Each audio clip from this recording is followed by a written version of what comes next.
A full year of competitive play in the HGC, and it all comes down to this. We're here the final day of Blizzcon at the Anaheim Convention Center. You guys feeling all right out there?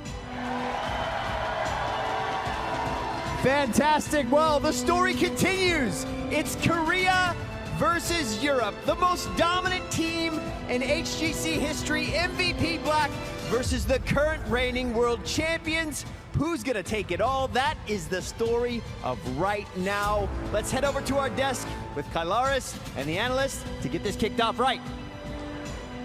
Thank you very much, Kevin. That's right. But let's be honest, forget fancy intros, forget convention, and forget everything that happened before today. Because what we are about to begin here is the single most important series in Heroes esports history. It's World Champ going up against World Champ. It's the best from the West going up against the best from the East. To my left-hand side, I am joined by Wolf, we have Jayhow, and we have Grubby to get things going. Let's check in with the bracket to see exactly how we got here, ladies and gentlemen, as we've made it all the way to the grand final. Up to the top, MVP Black have been victorious, 3-0 against Team Expert. Down to the bottom, Fnatic have been victorious, 3-0 going up against Ballistics. These two teams, these two titans of our scene, Grubby, are about to clash in an ultimate best of 5. Unmatched by any of the other teams here with big scores in those semifinals. It's the dream finals that we have all been hoping for. Ever since we had the Spring Global Championship just last year in 2016, nobody thought another team could be like MVP Black, going undefeated throughout the entire tournament. Guys, we have MVP Black trying to do it again here. They're literally doing it again. Not dropping a single map throughout the entirety of the tournament. Not even really very many close maps, in fact, throughout the tournament. And Fnatic, there were blemishes. There were maps dropped here. Will they be able to fight through? It's going to be a tough one. Well, ladies and gentlemen out there, around the world, and especially here in the Anaheim Convention Center, are you ready for the grand finals?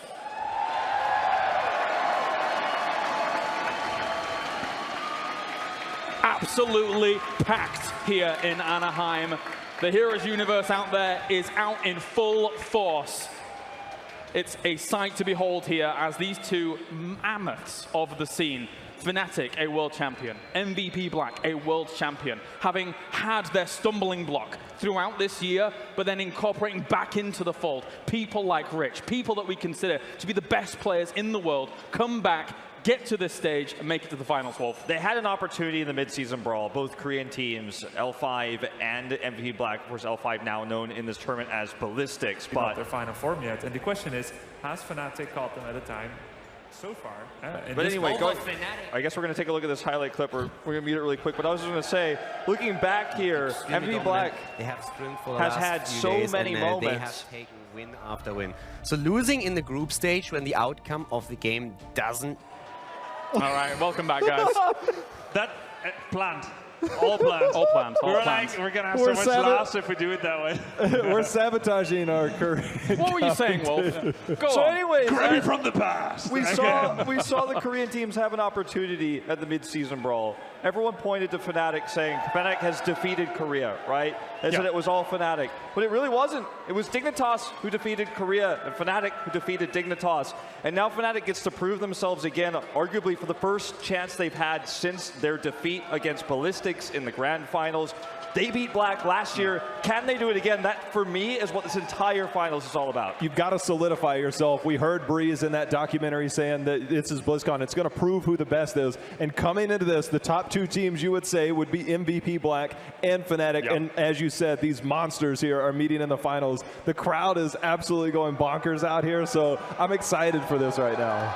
All right, gentlemen, we're almost ready to get into this best of 5, the grand finals. Who's going to walk away with $500? It's MVP Black going up against Fnatic.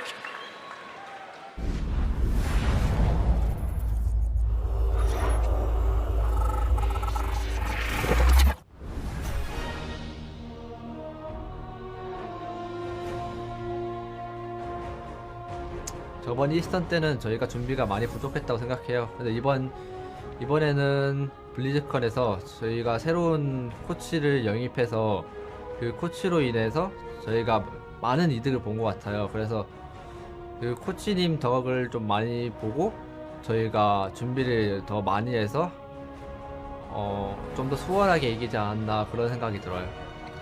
저희가 아직 안 보여준 게 많아서 여러모로 많은 걸 준비해놨어요. 결승 무대에서 제가 올라갈 수 있을지는 모르겠지만 올라가가지고 만약에 한국 1위인 저희와 유럽 1위인 푸나틱을 만나면은 정말 재밌는 무대가 될 것 같고 제 느낌상 푸나틱을 만나면은 저희가 질 것 같지는 않아요. 푸나틱은 저희가 미드 시즌에서 한번 이겨봤었어요, 2대0으로. 그래서 이번에도 큰 문제는 없다고 생각하는데 결승 1위이기 때문에 저희가 약간 긴장될 수도 있을 것 같아서 그것만 조심하면은 결승에서도 푸나틱 상대는 크게 큰 문제는 없을 것 같아요. 이번 블리즈컨은 처음 왔는데 사실 처음 와봤기에 오기 전에 다른 팀원들의 좀 놀림감이 됐는데 외국에 처음 왔다고.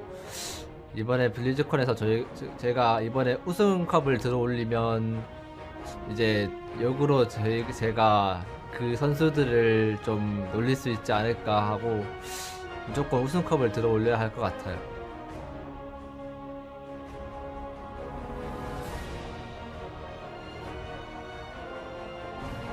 So it feels amazing making it all the way to the grand finals. Now we're up against MVP Black. It's gonna get really tough from here on, but you know, once again we just have to go in there, do our thing, and if we prepare well, I think we have a decent chance. Now that we face MVP Black in the grand finals, it's a rematch of last year's semi-finals, which we won pretty convincingly, even though we were a big underdog. MVP always seems to show lately on LAN, like the last years. So let's hope they do that again. Yeah, if we win, I'm probably just not playing next year and going to Bahamas. No. So I actually don't know. If I win, I'm probably not gonna do anything too exciting outside of the normal, you know, maybe just celebrate a bit extra when I get home with my friends and family and girlfriend. But apart from that, I'm just saving up for when I actually am in need of money.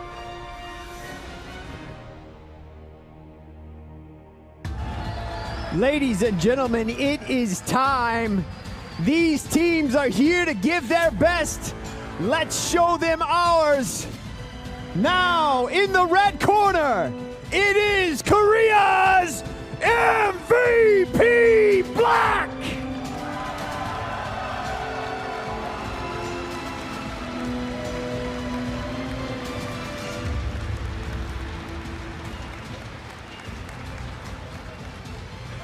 And over on the blue side, from Europe, it's Sweden's Fnatic!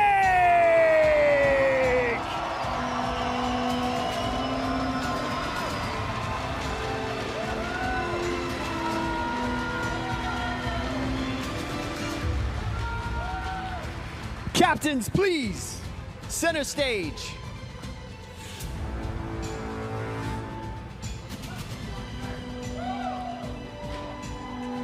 Gentlemen, may the best team win. Kalaris, please, take it away. Thank you. It's the dream final. It's the one everyone was hoping for on the grandest stage of them all. Blizzcon here for the HGC 2017 finals. What a year it's been as everything has been broken down across these major and minor regions. All leads to this. All leads to this final road to find out who's going to be walking away with the $500,000. And of course, second place will be taking $200,000. $700,000 across these two teams. And it couldn't get more down to the wire. But the big question is anyone going to stop the tyrants that are MVP Black right now? I don't think so. I wore this last year. Oh, no. I'm going to wear it again. I'm going to put this hat on. And I'm going to tell you guys, MVP Black's going to win this series. But let's remember, MVP Black has never won a BlizzCon before. 2015, denied by DK in OGN Super League Grand Finals, didn't come to BlizzCon. 2016, denied by this very team, Fnatic, right behind us. And this year, they can get revenge. This year is their year. The whole thing about Fnatic, the storyline, we know this team came together last May in 2016, stumbled out of the blocks, couldn't get over the hump that was Dignitas, then showed up at Blizzcon last year, surprised everybody, had the joy of the fans the entire tournament. Then they come out this year, they step their game up, they get past Dignitas, they start to win the global championships. Now they find themselves in an interesting spot. They are the favorites coming in, but yet somehow we're still seeing them as underdogs, a role that they thrive in. Grubby? At least in terms of Blizzcon, MVP Black is now what Fnatic was pretty much to any tournament. Fnatic struggled to win tournaments always behind Dignitas, and now they banished that. Western Clash 2, mid-season brawl, 2 consecutive victories, and now we will see whether it will be Fnatic that goes on a really long winning spree as MVP Black had in the past, or if MVP Black will finally banish their demons. If there was ever a time to cheer, it's right now for one of these two teams in the grand final. Let's check in with the cheer progress bar as well. Out in the HGC universe, you can hear them in the crowd. We want to hear you back at home. Cheer for one of these teams, be it MVP Black or Fnatic, going into this final best of 5. This is deafening. Whoa! Everybody in Anaheim is out in full force. Thank you very much, ladies and gentlemen, for joining us for this fantastic conclusion to the tournament. And Wolf, looking at how, of course, MVP Black has come in or whatever, what do you think about on the other side for Fnatic? I think Fnatic has shown us really incredible punish play, and I think that is what we saw from Ballistics when Ballistics took the crown last year, was really good punish play of mistakes, of overextensions, for example. And I think a weakness for Fnatic going into this is going to be that Black very rarely makes those types of mistakes, very rarely makes those overextensions. I'll argue the other side because Fnatic, I said it earlier in this tournament, Fnatic took the blueprint of Ballistics, L5 last year, took the championship, learned from it, developed strategies macro-wise. Oh, by the way, they're a pretty good team fighting team as well. That's not exactly Ballistics' centerpiece. It's not exactly Fnatic's, but when it comes down to it, they can play everything really well. I think MVP Black's got a huge challenge here. I'm not going to delay this any longer. It's time to find out the battleground that we're going to first for our first game here in this best of 5. And Fnatic is going to take us to a comfort. It's Cursed Hollow. Cursed Hollow, guys, this has so many dynamics for Fnatic. We could see the old Chen style that we know that they like to run. They run Morales Chen with a Bala. We saw what Quacknix did on Bala just moments ago against Ballistics. They have so many different strategies on here. We saw the Brightwing Stitches just several months ago. They have a wide variety. Let's turn it up to 11, Anaheim, as we get into the first draft here, the best of 5 grand final. MVP Black goes up against Fnatic.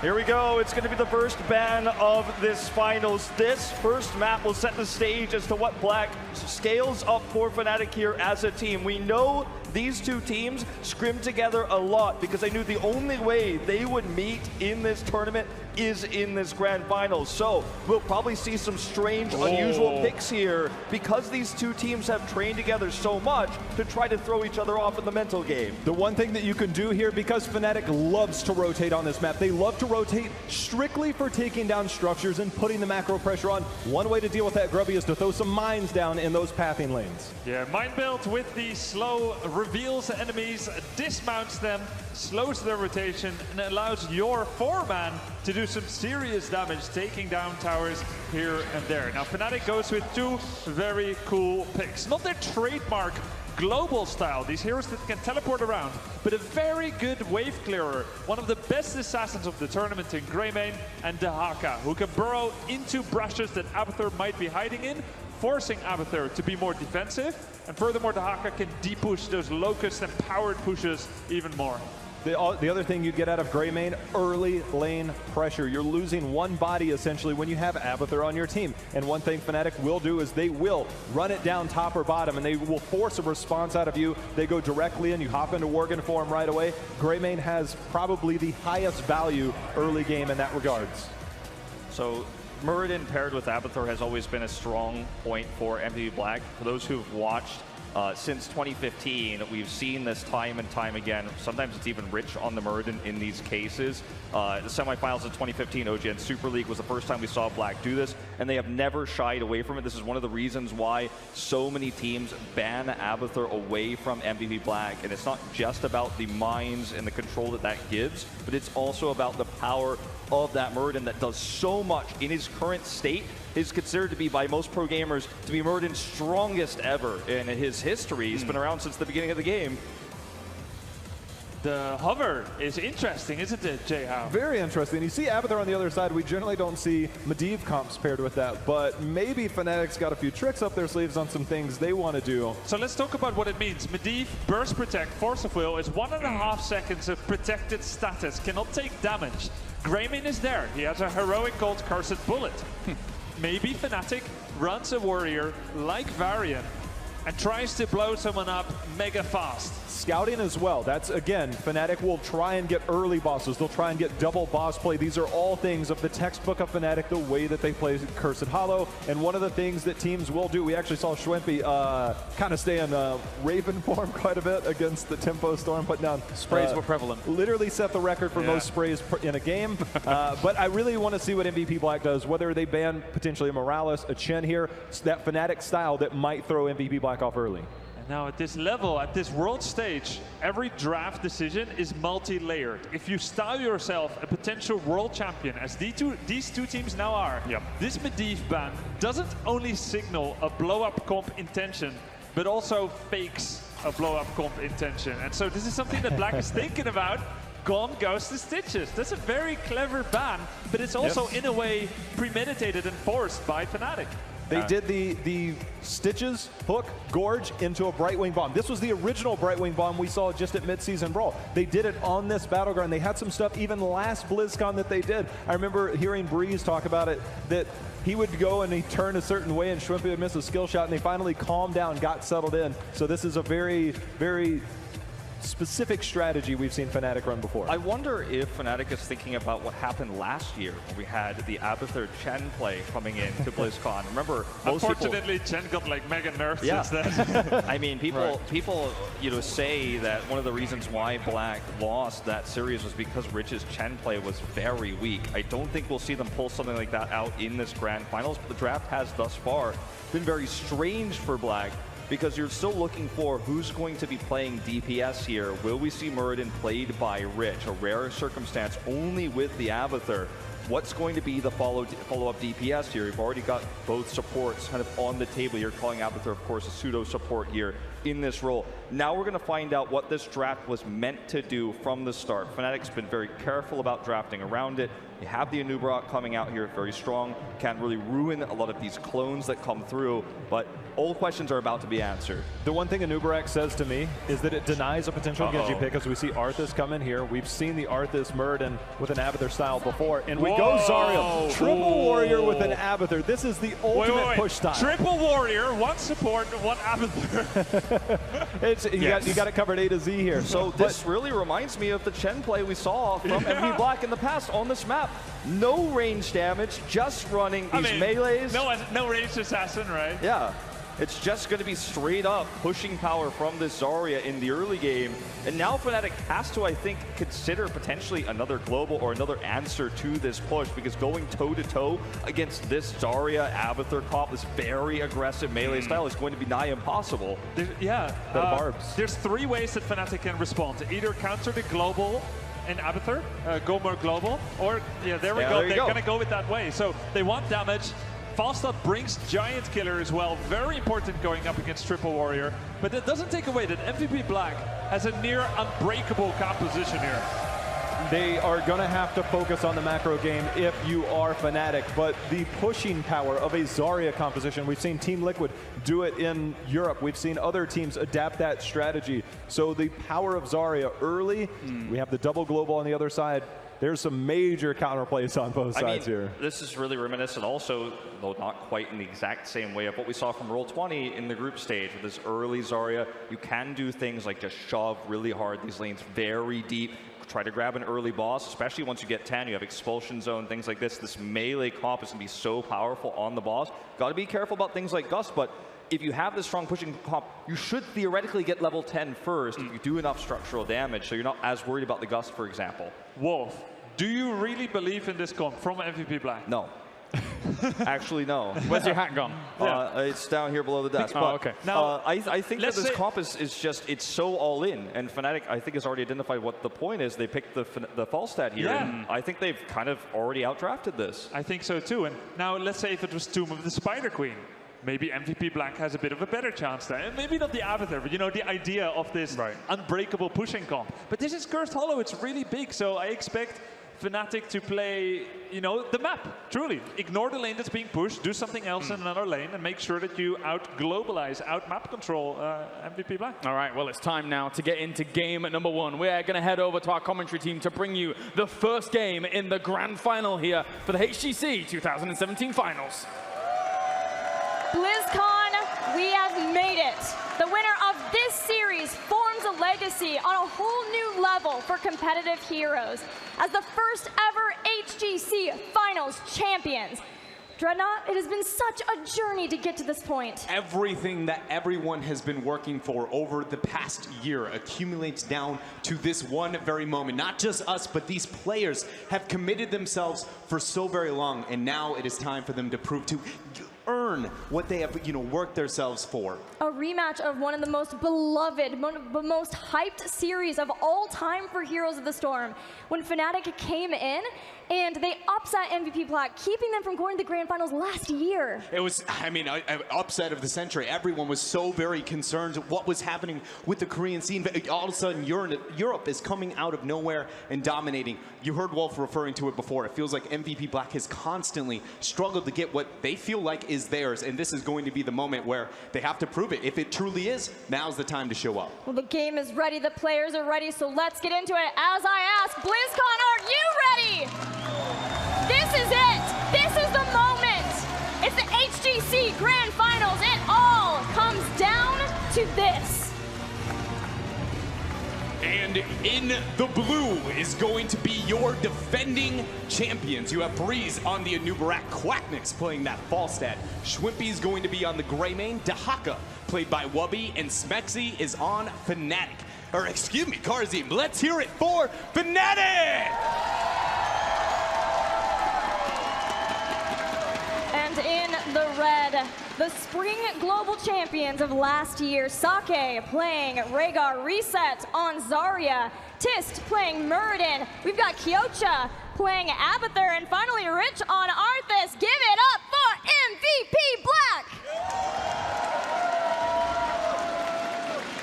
There was a lot of doubt coming out from the analyst desk here, Gilly, about this strategy from MVP Black. We know the focus has got to be heavy emphasis into Siege, and I already want to bring to light the talent selection there on to Rich. Going with his Demolition Expert over Feel the Heat. The race is going to be a lot slower for the members of Fnatic with this early game pressure we're assuming they're going to be looking to aim and achieve here in this game. And Fnatic, in the understanding that this is a composition for MVP Black to get that early Siege going, to enable that Abathur later on, head straight to the mid, take down towers, and then bring Quacknix to the bot. It's all about safe soaking here. Quacknix absolutely cannot get caught out.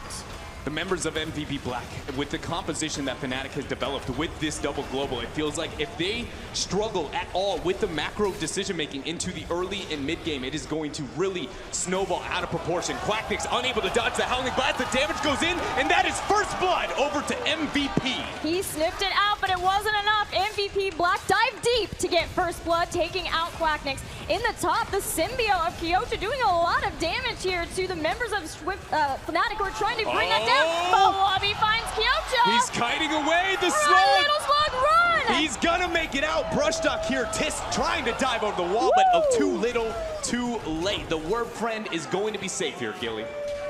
So let's take a moment, take a beat to talk what's at stake for these teams. This is the first ever HGC Finals championship here, and Fnatic, they were the champions of the mid-season brawl, but even though they are the reigning global champions, they don't feel like they are. They wanted to keep their head in the game, and Dreadnought can a king reign for that long, because even at their peak, the team that most consider the best in the world of heroes, MVP Black, they couldn't do it. Yeah, when we take a look back at that moment where they were the most dominant team by far, going, I think it was somewhere 46 games or so undefeated. Yes. It just, they were able to hold on for 1 to 2 months. If you look at the dominance and the time span here of Fnatic, they are asking to be much longer, much more successful than those members of MVP Black. And again, it does come down to this series. This will be the moment where they essentially are proving that they are trailblazing in history for all of competitive Heroes of the Storm. And MVP Black only get once a year to go for what they feel like is theirs. They were denied by Team DK. They were denied last year by Fnatic themselves.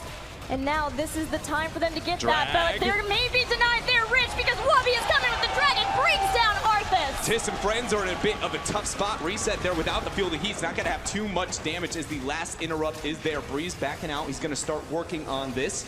So the tribute number 1 here is going over to Fnatic, but understandably so. We have to keep in mind that their composition is into an Abathur comp. MVP Black wants to look for team fights post-10. They're going to be playing passive in team fights, but not when it comes to that siege and that structure damage. Yeah, ideally they have people who can try to stall out, but it's not the best since it is so melee heavy. It's someone like Tist, you can go forward with the Abathur symbiote and allow him to get the delays. It's someone like the Zarya that we have, throwing out the grenade after grenade so that they can delay and allow Abathur to soak. But if they don't go in for an engagement, Fnatic have those double globals of their own to be able to keep the soak going. That's why we see that slight experience advantage for Fnatic. And you know, the Anubarak pick here on the side of Fnatic is a bit of a, rare one in this tournament. I believe it's only the 3rd or 2nd Anubarak we've had in all of the HGC finals. And we saw Locust Swarm coming out. And into an Arthas specifically, if we do see Army of the Dead selected, those two are a nice soft counter in favor of the Anubarak. So I feel like that clever pickup high into the draft for them has really paid off as MVP Black has gone into such a melee-centric composition. Those Locust Swarms are going to get a lot of heals for that bug. Yeah, it is really only Fnatic who have been willing to bring back out Anubarak as a pick for Breeze, but Howling Blast connects. Schwimpy is in danger, close to the wall. Dodges the Storm Ball. He is safe. Only reason he was able to make it out of there is because that brilliant side set. Also, we saw Karazim in the meantime was able to secure the 2nd tribute for Fnatic. They are now walking on Cursed Point. So what do we see as the setup for Fnatic getting ready for that potential Cursed tribute? Lots of pushing where they can, maybe going and getting some mercenary camps. It looks like it's going to be in the top so that they can get the Giants and have those pushing.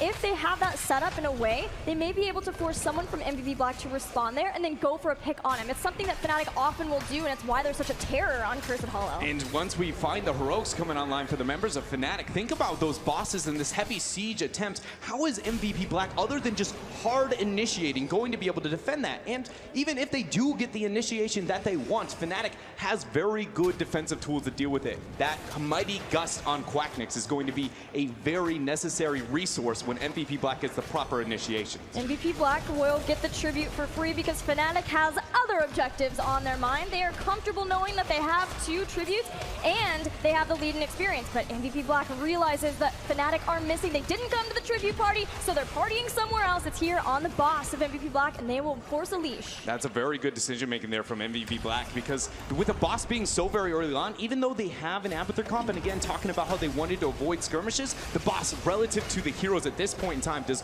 so much damage that even an Abathur composition can zone them off. And you know that Fnatic, I talked about the sieging defense on the side of MVP Black. Fnatic, when they get an objective like a boss, they're going to do far more damage than the members of MVP Black. 1 level lead for our mid-season Brawl champions. Wubby ever watchful in a lane, making sure that he's getting the soak for his team. We'll soon have heroic abilities available for Fnatic, and we'll see the true composition unfold for them. And I'm really looking to see what kind of heroic abilities we get from MVP Black, what kind of adaptations we get for those heroic abilities for them to make sure that they can do the damage necessary in team fights. Yeah, it's going to be a doozy here. I'm going to leave it up to MVP Black here. You know, they have made it here to the grand finals with such a dominant performance that at this point, I feel like I can't doubt them. They have got this thing under control. But heroics now are here for Fnatic as the 3rd possible tribute for them is going to spawn. It's very likely MVP Black will forfeit this over. It's just really how much damage, how much experience gets snowballed snowballed into Fnatic's favor during this curse. Yeah, there are pros and cons to this. The pro is obviously that MVP Black are working on soaking elsewhere, and they're going to have every single member at their disposal to be able to defend versus this early curse for Fnatic. But it is a curse for free that Fnatic gets, so let's see what they can get done with it. Can Wubby get out of here? He starts the brush stock. Howling Blast goes down, and he's gone. able to get out of here. Very well done. Drawing that kind of resource has only allowed a lot of the members here of Fnatic to siege up into this mid lane. Right now, Fnatic is going to just be so far ahead of the members of MVP Black. This is a very impressive start coming out from Europe. It is impressive. Here's the heroic abilities for MVP Black. Maybe that's the turn of the tides for them. No Haymaker, nothing like that, still an avatar. The question mark remains on Arthas though. Is it Dragon time? I don't think that's going to be the case, even more so considering that we have Cocoon selected for Fnatic. So we do see Army of the Dead, the standard there, as Kyocha on that Avatar, trying to get as much side soak, enabling those Giants as best he can. Traditionally, when you look at a map like Cursed Hollow, you always expect that if you do not have that global advantage, that you're going to fall very, very far behind during that first curse point. Granted, you know, Kyocha, he's that soft pseudo-global. He's able to help with this experience here. But I do feel like because the double global of Fnatic during this curse, they have this on their side. I feel like maybe they didn't get as much out of this as they would have liked to, especially considering how dominant they were over those first couple of minutes. Cocoon goes out as Breeze wants to get Wubby to safety. He's still trying to help kite him back with all the beetles there. MVP Black will bust him out of that. Fnatic, though, this whole time, it's just a clever ruse while the rest of them go and take the boss in the bottom lane. Twice now we have seen Fnatic be able to use a situation where Wubby's in danger and get something massive out of it. First of 4, now the boss. First boss picked up for Fnatic. The members of MVP Black are responding, mirroring the transitions of them.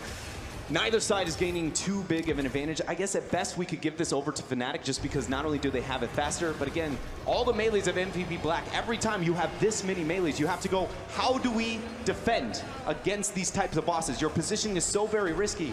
And I know I said it before, but I think it's going to be a breaking point in this game.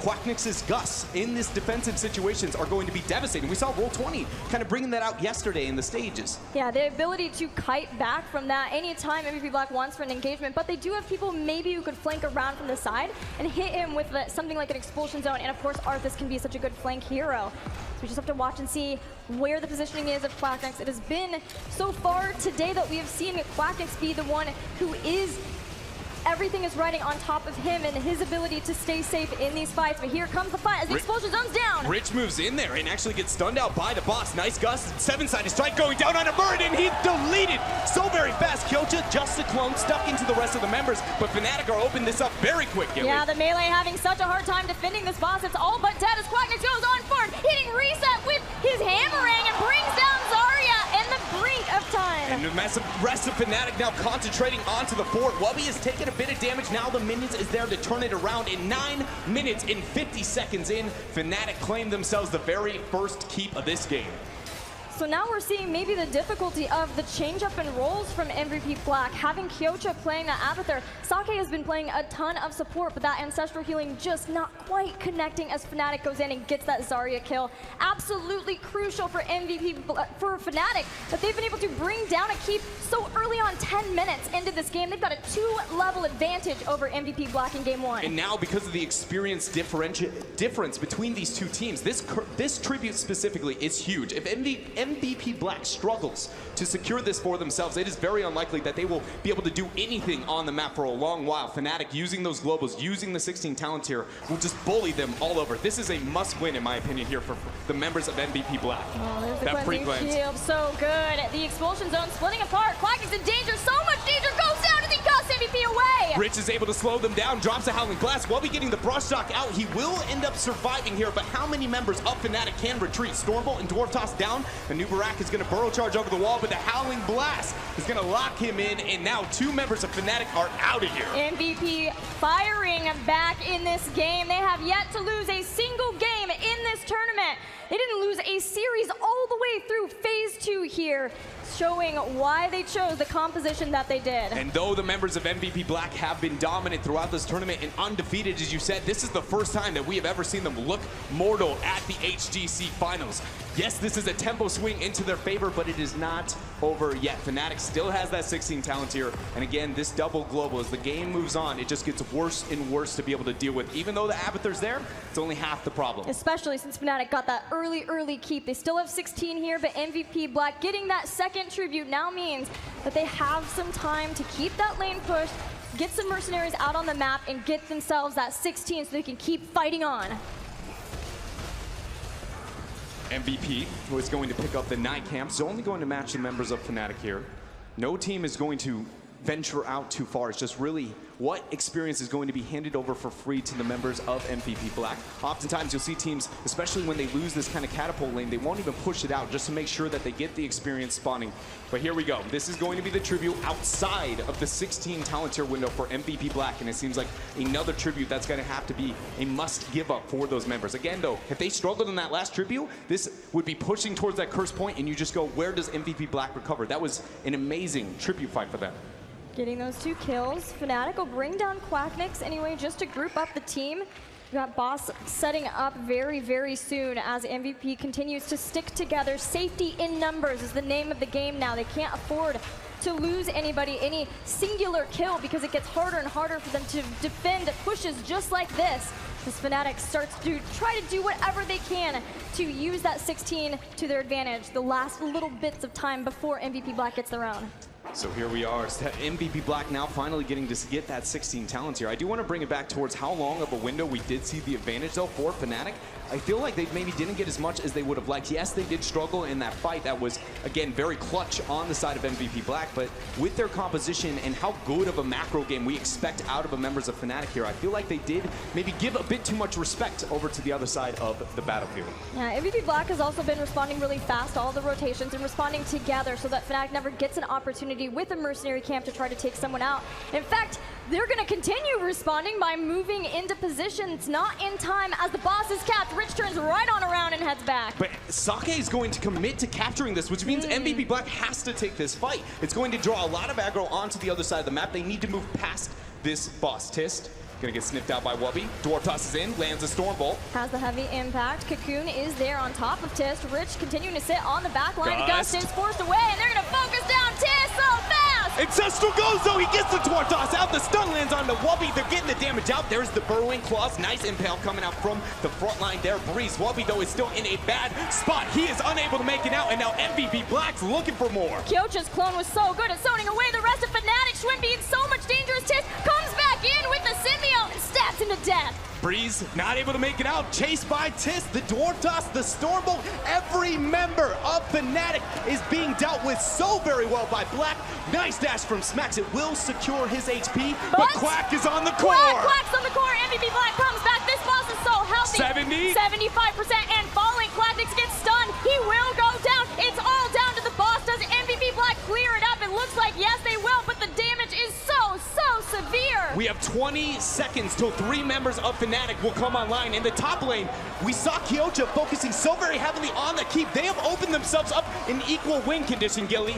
8 seconds till Greymane's back. We have to hawk it back up right now. Fnatic need to get all of these minions pushed back out of it. MVP Black are going to the boss in the top lane. We might have a base race situation on our hands. We do, very much so. You know the members of Fnatic do not want to deal with this boss and MVP Black onto the core.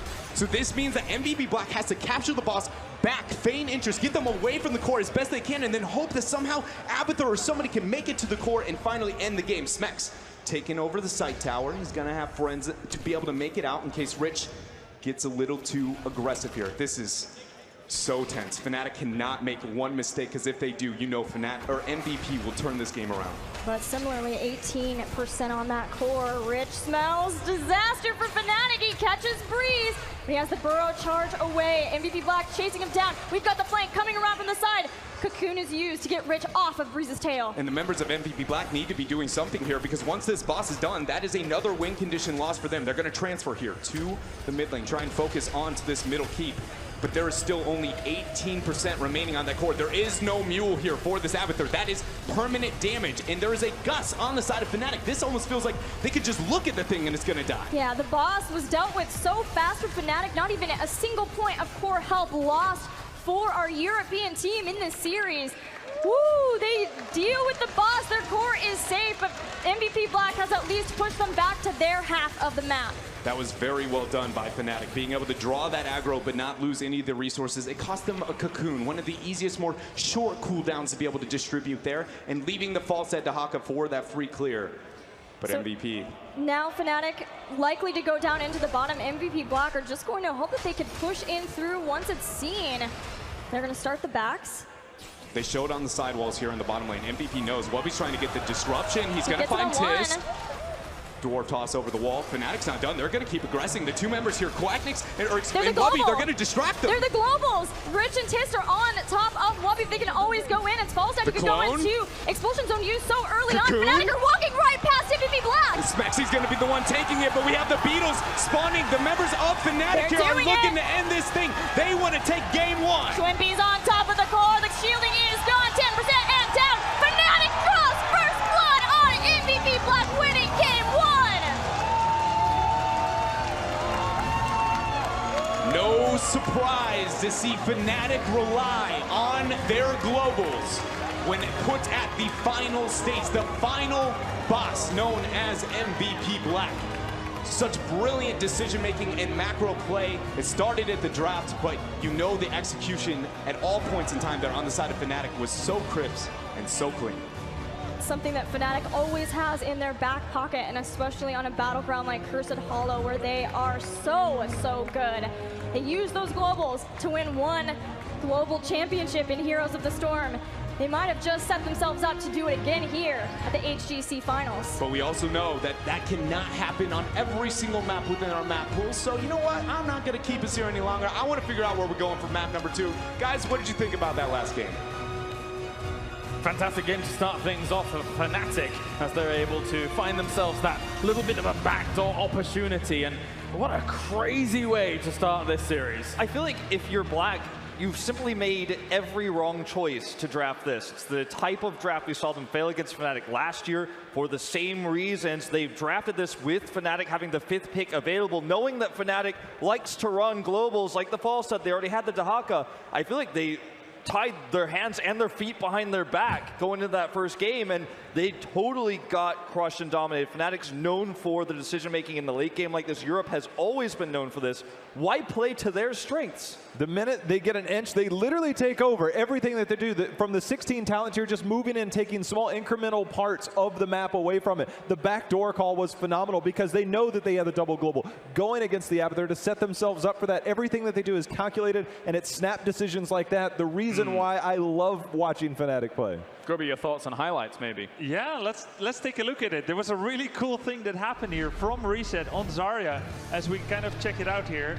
And we see that Reset is going to block with unstoppable competitor, level 13 talent, the Cocoon. Nowadays, it gets put on a full cooldown when that happens. Then we can see that the expulsion zone happens. Now Zarya is taking too much damage. Falstad is taking too much damage, cannot get away, and he will actually get burned down by Reset in the end. So that quick reaction, and it really was the very last microsecond of the fight, allowed MVP Black to win a 2 levels down talent, get the kill on Falstad, and later goes down a Nubarak as well. Now here the second moment. I studied this fight over and over again. You see the Cocoon here on Muradin. Not the easiest target to burn down, but as we pause it for a second here, the setup is there. Every member of Fnatic is ready to burn that guy down. There's Cursed Bullet, there's 7-sided Strike, so let's see what happens here. We're gonna play it real slow so we can see if any of the members of Fnatic are missing some crucial damage.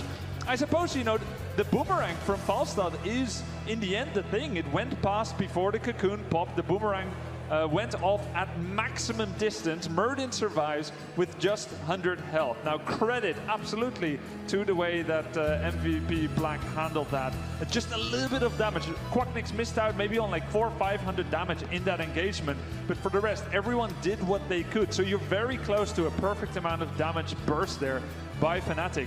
But the thing is, you know, as cool as that was, that blow-up attempt and how Muradin got away, in the end, that was a correct fight to take for Fnatic. Almost no matter what happens, because the boss was pushing.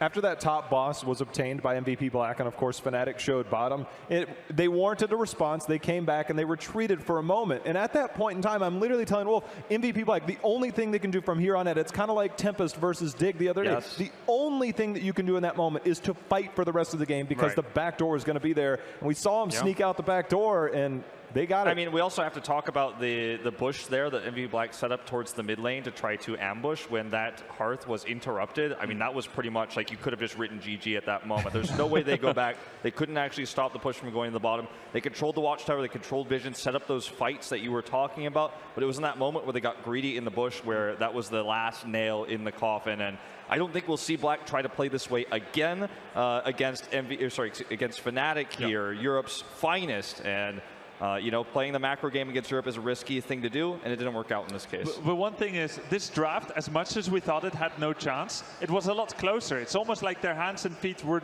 draft-wise, were tied behind their back, but they nearly escaped from the sinking cube tied with chains. And I think this was supposed to be a mental power play. I defeated Fnatic with this comp that doesn't have range damage. Next it's kind of a cheese specialist. Strategy. Yeah, and now it's like, okay, well, we're down 1-0 in the series, and MVP Black has this momentum shift. But I think it might have had the opposite effect here. Well, gentlemen, time to go to a short break here and hear a word from our sponsors before we go into game number 2 of the Grand Final. The 2017 Heroes Global Championship Finals are brought to you in part by Republic of Gamers, Intel, T-Mobile, and NVIDIA.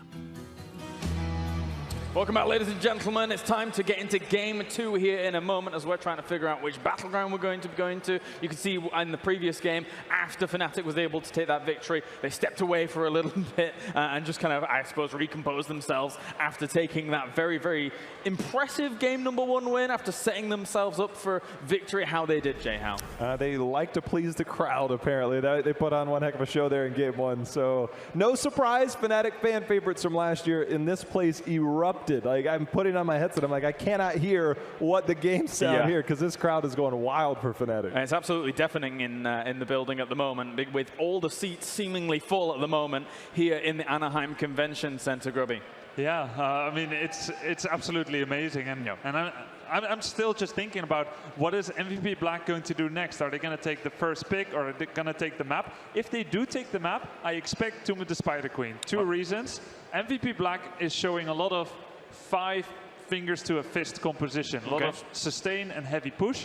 Fnatic are really good at globals, and they love it. So you go to a small map, prevent the false start backdoors, and it's also happening to be the most picked map for MVP Black in this tournament so far, Tomb of the Spider Queen. Let's see. Let's find out. We're going to find out what our second battleground is going to be. Currently, Fnatic leads 1-0. It will be Fnatic taking us to Infernal Shrines.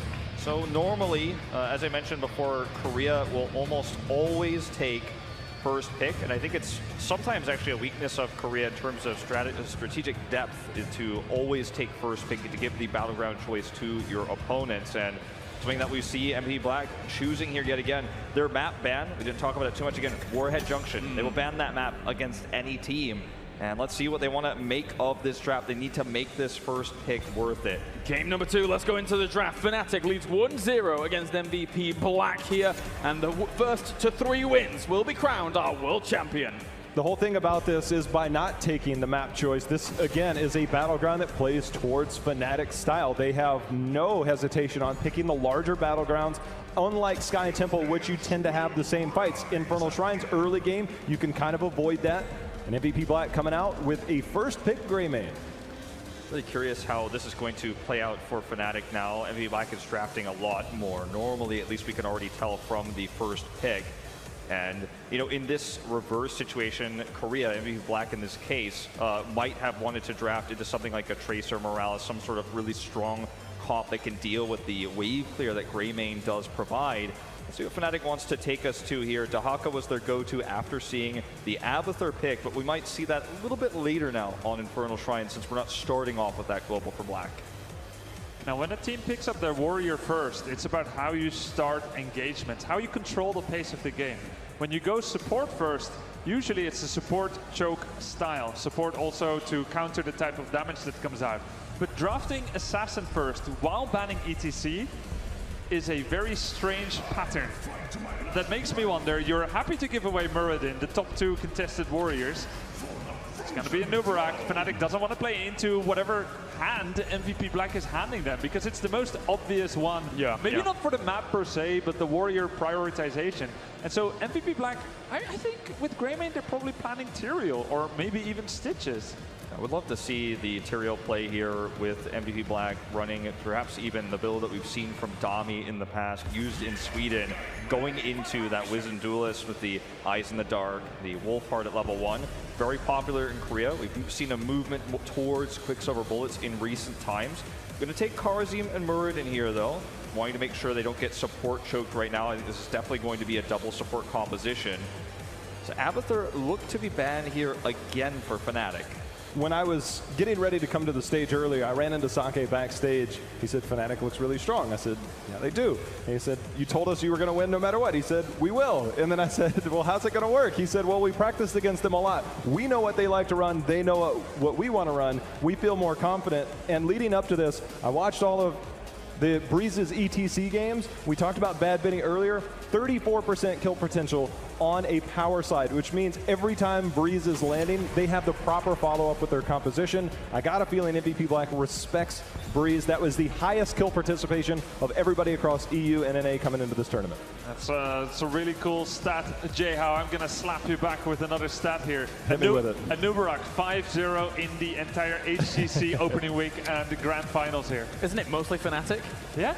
Yeah, there you go. Yeah, it is. And who's playing him? There you go. There you go. Take that stat. Yeah, I think that Anubarak offers so much, and it's not about the cocoon that people always point to. I think oftentimes it's just simply about displacement, and Anubarak can quite literally cut a team fight in half with his stuns. There's always the follow-up potential there, and Korean teams are known for coordination, moving almost like death balls around the map in these fights, and I think that Anubarak does very well against that type of playstyle because you do kind of cut the team in half, focus these targets. We saw great focus fire on Cursed Hollow with the 7-side strike, for example. Not available in this case, but Fnatic is great at isolating targets. Black seems a bit stumped here. I'm going to go ahead and ban out the Genji. I think that makes sense. Genji, Rhaegar, and Anubarak, great kill potential. It's also telling that Black removes 2 picks of Fnatic last game, Greymane and Karazim, that put so much pressure on a single target with those double percentage-based damages. Speaking of percentage-based damages, one thing we do see Wubby run a lot of on this battleground is the Leoric. And he has a lot of good control around the Shrine, good wave clear when Fnatic likes to split off and get that extra soak. They have a lot of things to play around with, but we also are going to have to mention Sonya at some point in this draft. Both teams love to play Sonya, and we've seen Rich on it, and this is one of her best maps by far because of the Shrine control and the things that Sonya does around there. Yeah, I agree with that sentiment, and I think it would be really strong to pick up Malthael as well if you are Fnatic as your 5th pick, assuming that Black would take the Sonya. It's tough to draft a Tyrael when your opponent does the Malthael as their last pick. You don't have that opportunity anymore. Let's see what Fnatic wants to do. It's going to be the Ana and Malthael. So going into Malthael early here. Now, Korea will always draft a Tyrael against Malthael if they feel like they can bring it into their composition, and MVP Black is no exception to that. So will they try to run this double tank into just the solo DPS Greymane range? Very risky. You lose the solo lane potential if you want to run that. Can I just say how cool it is that Fnatic brings out Ana Malthael here? Ana has an ability called Nana Boost to give 200 mana. Yeah. You get the cooldown reduction on all basic abilities, and you get 30% spell power. Now, this doesn't work on percentage-based damage like Malthael's trait, but still, that means Q spam for days. You might as well wedge a coin under the Q button there as Malthael, because that's going to be so much damage and self-sustain coming out by Fnatic. And if I'm not mistaken, this is the first time we'll see this combo. It was banned and feared throughout the tournament, and finally it does make it through here with the Genji ban being shown. Ooh, all right, disengage, Run away. Panic. Yeah. Disengage, but furthermore, it seems like MVP Black is trying to just counter whatever Fnatic's doing in the terms of like, all right, we saw you play Global last game, we're going to do it this game. The fact that Malthael's picked up means that Wubby won't be going into that Leoric, who has the good rotations. We won't see the Global Dahaka, but what we do have on the last pick is going to be some type of damage, some backline damage, and I wonder, will we see the Vala, a more traditional style, more towards what Quacknix plays? but there's a potential for some mage play here right now, especially with the Ana. Li Ming still available here with Ana. I think Li Ming is insanely powerful. You don't always have to rely on that Malthael that Grubby was talking about. It's a very strong combo, one we haven't seen in action, but one that has been, as mentioned, banned. There it is. Whoa. That, I didn't want to say it and look like a fool, but this is something that they played before, and I thought it was going to be the back end of MVP Black's draft would determine what that style would be. That's why I said mage style, going to be on that back line, whether it was the Kel'Thas or Gul'dan. Yeah. When there's not really that threat, the only threat is going to be in there is going to be Muradin and Karazim, potentially the Greymane, but Greymane has a lot to go through to get there. And if something like Gul'dan is well protected on the backside, that's good. And you talked about the Q, the Soul Rip on Malthael. Guess what? Fellflame, pretty short cooldown as well. You can spam Q on him as well with that nano boost. So there's a lot of play here. Even some of MVP Black's bans and things like Genji and stuff like that aids and enables things like 100%. 100%. Yeah, I have this sense that MVP Black has been drafting scared Yeah. from the beginning of this draft till the very end. So they play defensively. In comes Gul'dan, who is best countered by hypermobility and dive. Well, it's genius by Fnatic. Yeah, it really is. And it's funny because we saw the exact opposite in their series against Expert. You could see a very differing level of confidence here for Black. As you said, like the whispers in the back were MVP Black after that win where Fnatic was able to take Ballistics. They were a little worried about what was coming into this. And, well, our commentators are ready to head into game number 2 here as we see if Fnatic can take a 2-0 lead or if MVP Black can bring it back. Thank you, Kyleris. Fnatic has been hiding strategies this entire tournament through the group stage, even through the quarterfinals. And there were some times when we thought, ooh, this is risky. You lost a game to Freedom, you lost a game to Tempo Storm. But that has allowed them to come in fresh with strategies. And man, this looks scary, Dread. It very much does. There are so many tools in the hands of Fnatic with this draft to deal with a double support, with the healing reduction from Ana, healing reduction coming from Malthael, and you have the opportunity to get that nano-boosted Horrify. Like, there's so many amazing clumped-up anti-double support tools that I am very scared here for MVP Black, but it's MVP Black, never can count them out. Well, let's get into it. I know everyone's excited for game 2 on Infernal Shrines. We are headed in with Fnatic currently leading this series 1-0 in the best of 5.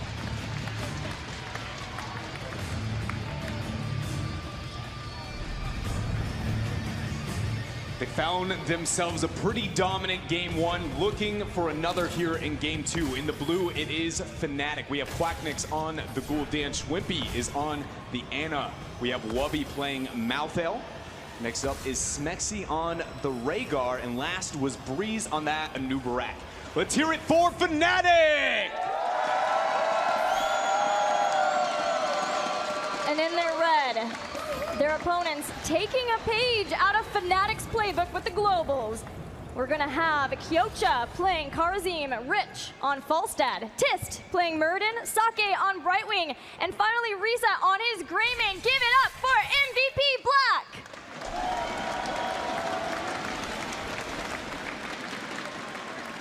So strange to see MVP Black playing a highly global composition, but it makes sense to change things up when you see the Ana and Malthael come out wanting to have the strong disengage that Brightwing and Falstad can give you.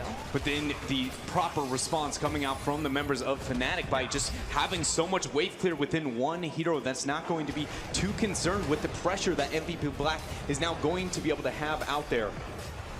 It's really amazing, the drafting and thought process here for the members of Fnatic. You heard it from the analyst desk, but I share the same sentiment. It seems like they are just a level ahead of the members of MVP Black. And traditionally, you know, MVP has always relied on their mechanical skill to be able to overcome their opponent, and it seems like they are willing to do that here against Europe.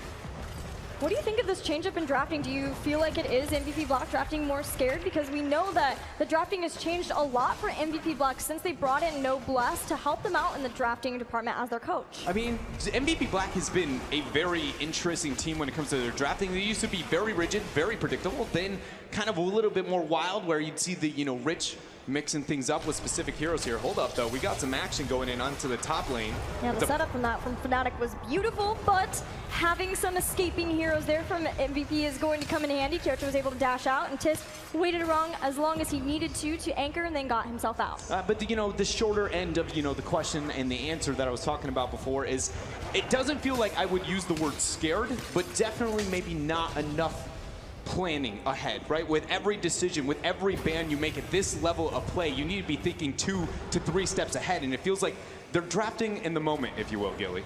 Maybe it is that MVP Black really did feel like Ballistics would come out on top of the semifinal over Fnatic, but a 3-0 dominant fashion sleep dart there. Tiss still being body blocked by Breeze. Finally, he gets around the corner, jukes out, and he is safe.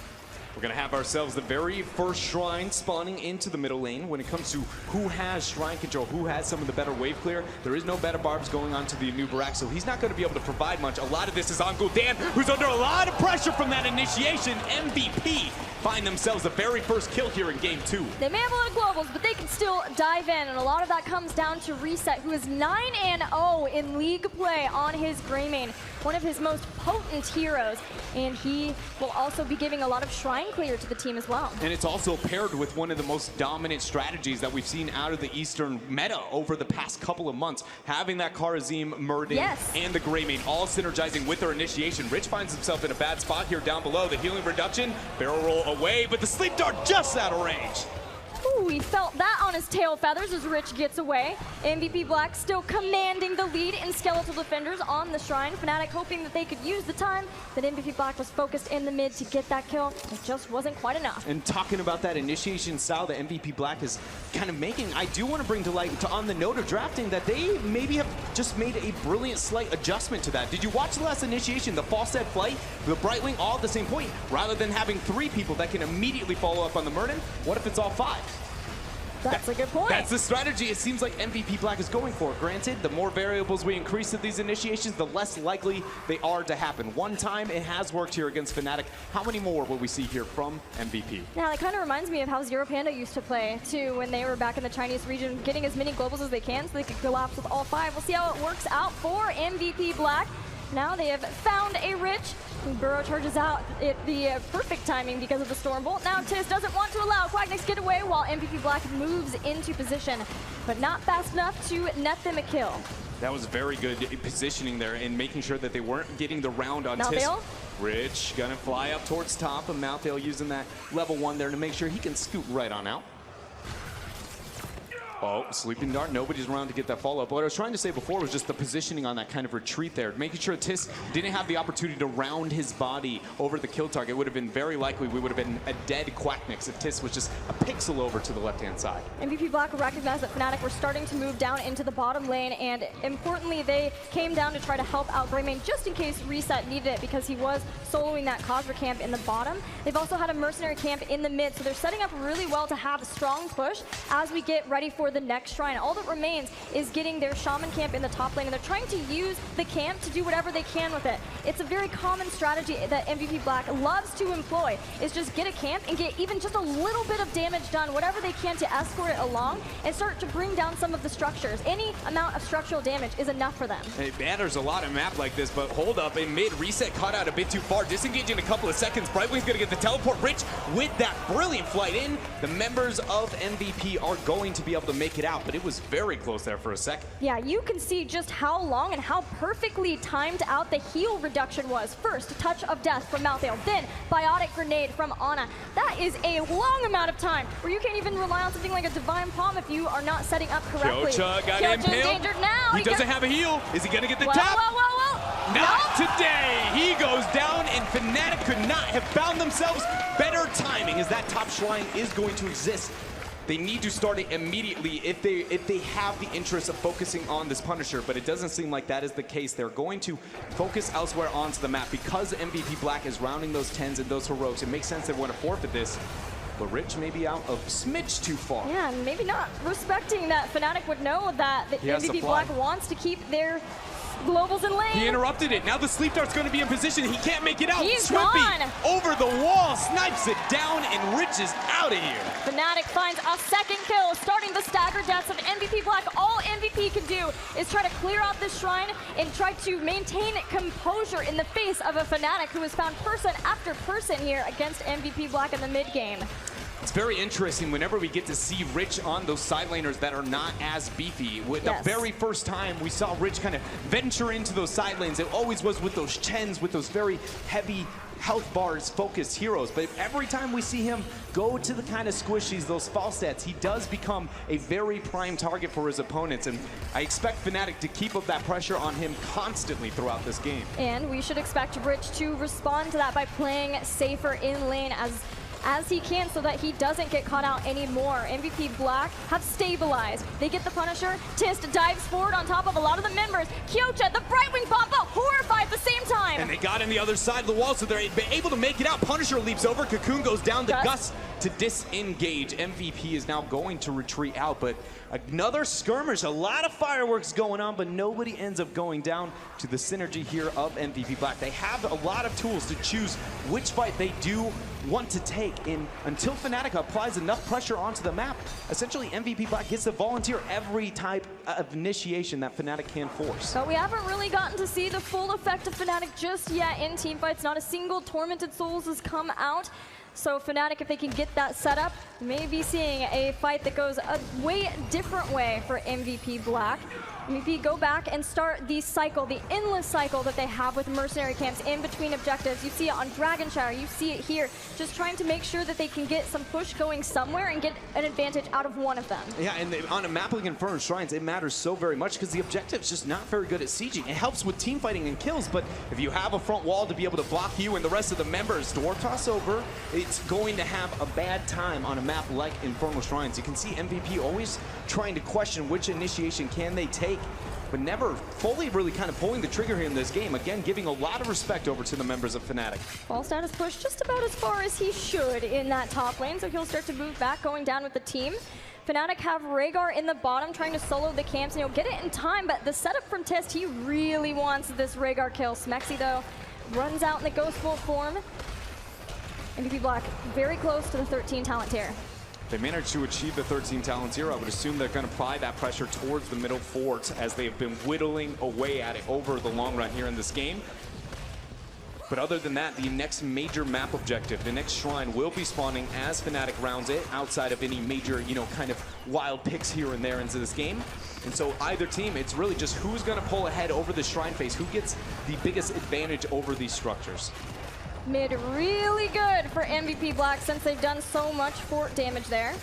Reset finishing Incendiary Elixirs, that's super good as well for MVP Black. Everything coming up aces despite the fact that they lost those 2 earlier stagger deaths. Making sure that they could get the shrine up top and take down the fort has stabilized them. As we are getting into 13 for Fnatic and the next shrine phase. MVP Black gets there first. And so I noted a bit of the shrine control on the side of Fnatic early game, right as Quacknix went down. He is all of their shrine control. He has to move out to get that Fel Flame off, and MVP is going to look to rinse and repeat what they did over the first shrine phase. Get that global initiation. The minute you watch Tist all in there, everyone is going to get that follow-up. Quacknix has to find a way to survive here. Brightwing as the person to shift in. That shield that you get from Phase Shield will be integral if the target gets all of the heal reduction from the team. Maybe what keeps them alive. Tist goes in, diving on top, look for the Brightwing because she goes separating, and Gul'dan is taken out! Polymorph immediately onto Wubby as he got the Tormented Souls. He's blinking, dropping a lot of the heals. He's actually keeping himself alive very long. Disengage drop there from Reset, the flash thrown out, but Wubby's gonna drop down. Tist is moving forward, Stormbolt and a couple, and it looks like they are going to find, oh, nice Impale. 2 kills for MVP Black. And holding it on. It surely would have been a third. It would have been Schwimpy, but Breeze coming in, saving the team. That is all, at least, that MVP Black will get. But the problem now is with those 2 kills, MVP Black will get a Punisher, and the fort is already down in the mid as they press forward for keep damage. The members of Fnatic have to be scared here. They do have the Horrify still available. As the Punisher jumps over the wall, it's going to be a pretty easy bait here for Fnatic, but Tist, he's going to follow up very quick. Sidewalls drop though, so he is a pretty easy escape. 16 Talent is going to drop after one of these turrets though, and that is when MVP is going to pull the trigger if they ever are going to. Has the Gust, has the Emerald Wind. Resets out of here. Fnatic's getting very aggressive considering it's just a false set off into the side lane. Again, trying to punish Rich here, but the game sense here, the hesitation one time where they're able to catch him off, and since then, really being aware that that is the go-to for Fnatic to come back into this game. It's finding themselves a free fall stat. That's also Fnatic, right? We talked about that yesterday when they were playing Tempo Storm. If they can like pop out their chest and force somebody away, even when maybe they shouldn't be able to do that, they'll try and see if they can. And a lot of that's on Breeze. Breeze, who was given so much to get here to the global championship. Another poly bomb. He goes in right onto the Gul'dan Precons and Ancestral drop immediately to try and keep him alive. Horrify split off a reset, but the damage on to Quacknix is too real. He is unable to survive. The Cocoon reveal goes on to Rich, and they're trying to walk away now. Yeah, there's a lot of members low as Wubby gets in with the Tormented Souls. Despite losing Gul'dan, they're still hoping that they can get a kill, and they will tie it up 1-1. Kyoja was unable to move in and actually get that palm off and keep, Rich alive here. So the continuous fight here works out for Fnatic, even being down a 16 talent here. Such a good Ancestral, recognizing that it has to come out earlier, and then Rich getting put in the Cocoon wasn't fast enough to save the life of Gul'dan, but having Wubby be able to jump back in with the Tormented Souls, getting the Reaper's Mark in so they can get in the perfect position for that, and then the Impale from the side. Rich could only separate out so that he allowed the rest of his team to escape. That's just such an uncharacteristic thing for MVP Black to do, to have that big of a statistical advantage and that big of a talent tier advantage, and to show any signs of weakness here. Once again, Fnatic holds on no matter what in their series. It just shows why they have been so dominant within not only Europe, but the world over the past 4 to 5 months.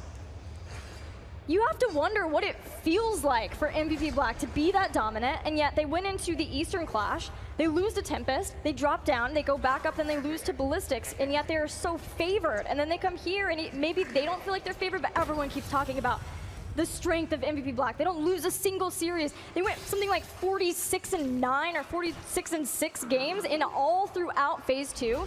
So when they win a fight like that, they get the first kill, and then Fnatic is still willing to bring it to them and then get a kill from that.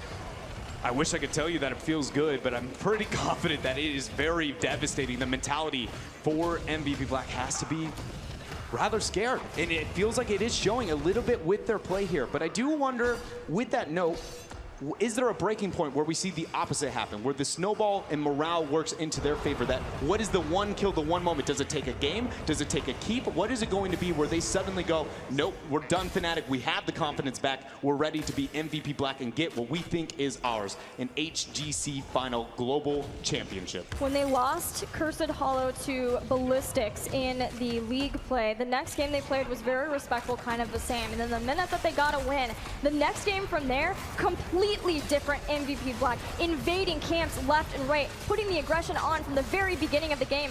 So maybe it is that they can win this game, but I'm really scared if they don't win this game, that they may not be able to recover. Rich is nowhere to get the flight immediately in here. The stun follow-up. Kyoja's going to drop the palm, but it seems like it's a bit too early. He dashes out, drops the heal, but the Ana grenade removes the healing. He's unable to survive, and Fnatic get another kill. They get the kill. Breeze still chasing on. Sake uses Emerald Win, but Wubby has the Reaper's Mark now on Tist. He can go in. The turnaround polymorph. Malthael's blown up. Rich does gust the members of Fnatic back. Breeze in a bad spot for a moment, but he's able to collect with the group here. They are not done. Fnatic is still very hungry here, wanting to try and force this fight before the 16 talents here.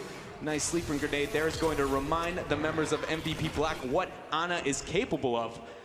But nothing gained too much here for Fnatic. Great turn, though, on the side of MVP. Willing to recollect themselves and not just give Fnatic what they could have had with that one kill. Yeah, the Gust Isolation and Wubby being the only one who was within sight, wanting to use the Reaper's Mark while it was on, got a little hasty, and the punishment was severe from MVP Black.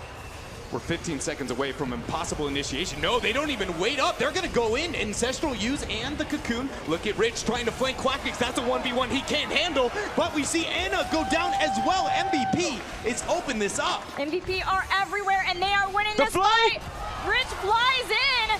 Doesn't quite have Gust just yet, though. The rest of the team comes in. They've got Tormented Souls, but the immediate polymorph. He's going to be able to get Emerald Winded away. Breeze doesn't have that much mana. He drops it onto the Impale. It's going to keep him up. Wubby goes in. He gets the kill. He gets the kill, but then MVP Black will bring down Malthael. Only a new Barak left as MVP Black march on to the keep. They're going to be able to take out the keep, but is this where they stop?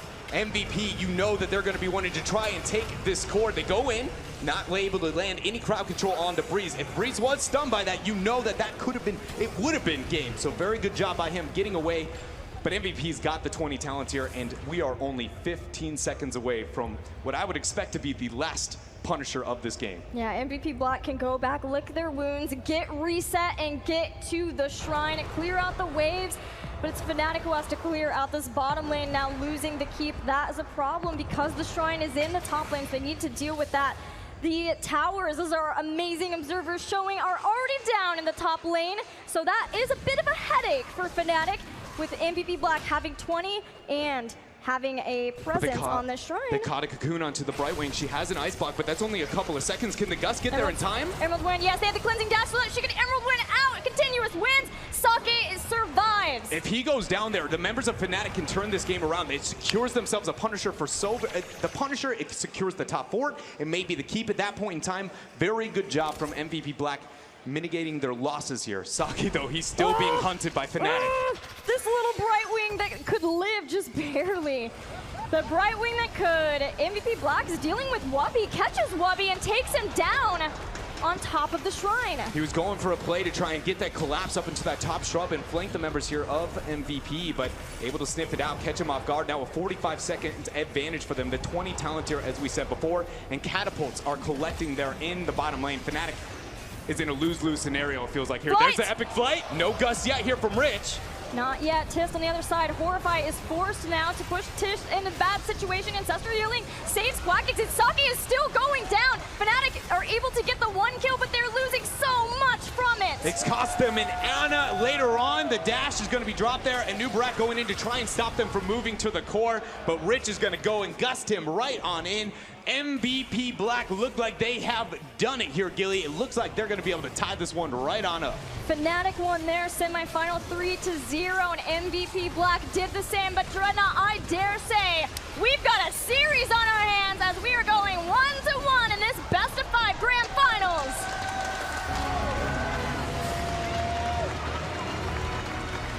Sticking to what they know when their backs are against the wall, the Muradin, the Greymane, and the Kharazim synergy, but just with a bit of European flavor, maybe a bit of Fnatic or Ballistics, depending on which global team you want to refer to. But either way, MVP's innovation and execution was there, and it is the reason that we found ourselves at this time. You've just got to be amazed at the synergy of MVP Black. We've talked about the synergy from Fnatic, but that cleansing touch to save Sake so that he could Emerald Win and get out, that's the kind of play you expect to see in the grand finals of the HGC finals. That kind of play that we have known from the double support stylings of Korea. I am absolutely confident that Grubby and friends will have a lot more replays to be able to break down, so we're going to send it over to you guys and see what your thoughts were.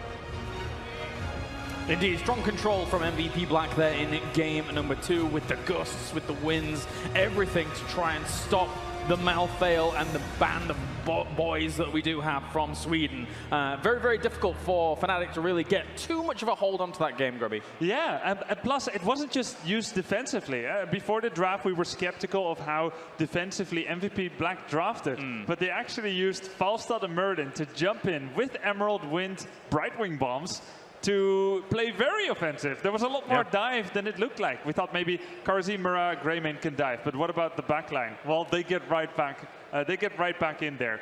And fights could only start still.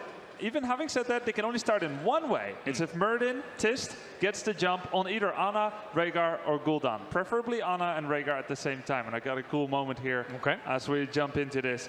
You know, we are in the situation, 1917, and at this moment, Fnatic has this mantra. Pause, as we pause it for a second. The mantra is, we are level 17 versus 19. It is equal talents. We have 3 keeps available still. And for all intents and purposes, this looks pretty okay, you know? Yeah, Malthael is dead, but so is Kharazim, and Falstad isn't here yet. So you don't feel a lot of pressure here. But this looks like breakfast to Tist, to Muradin. He's got that level 16 talent, so let's roll it forward and see what Tist is going to be doing. He's going to make an aggressive move there, gets the double stun, prioritizes on the Ana.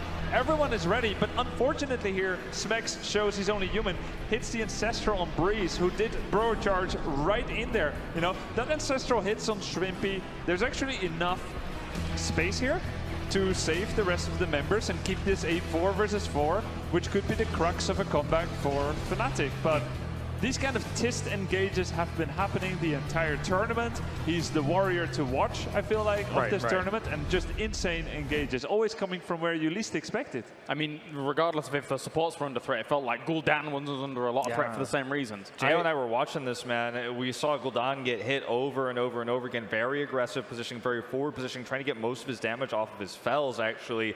And as a result, got caught many times. The whole thing about it is that it's not a strange hero to him, and we know him to be good, but it just felt like there was one time on the shrine in the middle where Gul'dan literally died in the middle of the shrine. It's generally a poke-style composition. He ended up going for Echoed Corruption instead of the extended Fell Flame quest, and so he had to get in a little bit tighter in those areas, and it goes to what Grubby was saying, is that Muradin now had a little bit more primary target. Generally, when you play that style, it's more of a shrine control. He got very aggressive multiple times, and they punished Gul'dan heavily in that game. Well, last thing I want to say on this also is it's the first time we've seen Rich kind of top lane Falstad, then eventually flying around very aggressive. And Groby and I were also watching the game pretty critical of some of the flights we saw, some of the gusts at the beginning of the game. But I do feel like at the end of it, when Tist was able to set up those opportunities, he came into his own a little bit in the hero. And as was said, by the casters there, was a little bit of European flavor in this MVP Black draft. Definitely. So adaptation being shown. And it ties up the series 1-1. We're going to go to a short break here for the HGC Grand Finals. And when we return,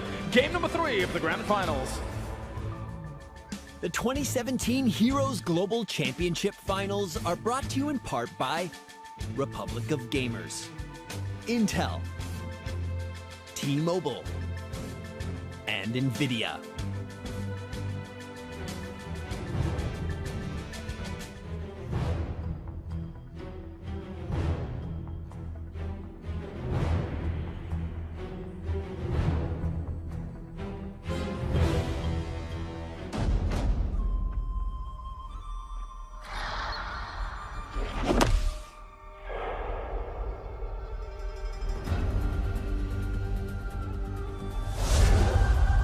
In his youth, Genji Shimada lived a carefree and self-indulgent life.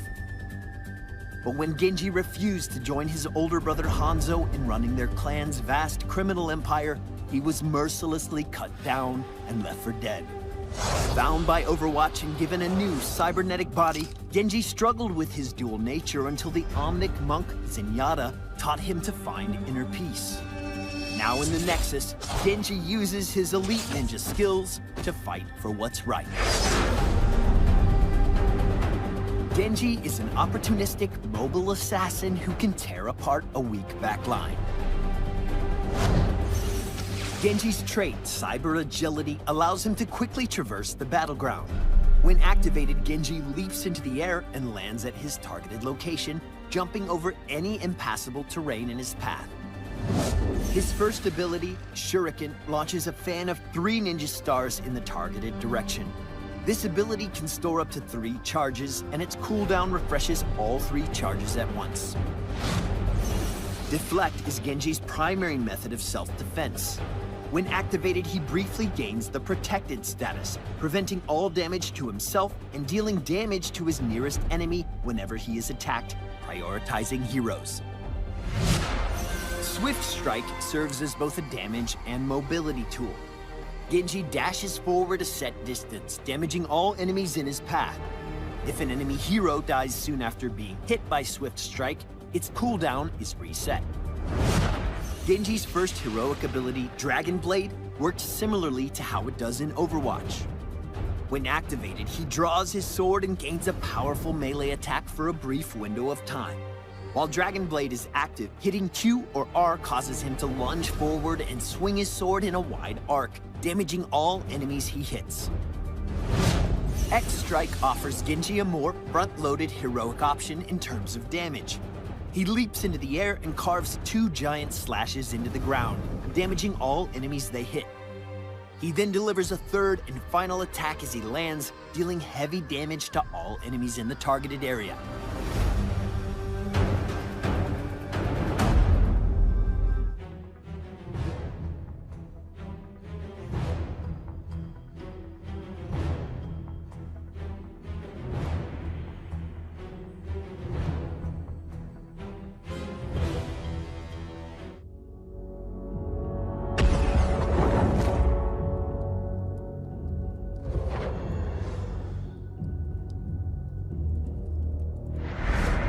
Orphaned as a young child, Valera Sanguinar has led a life of hardship and adventure.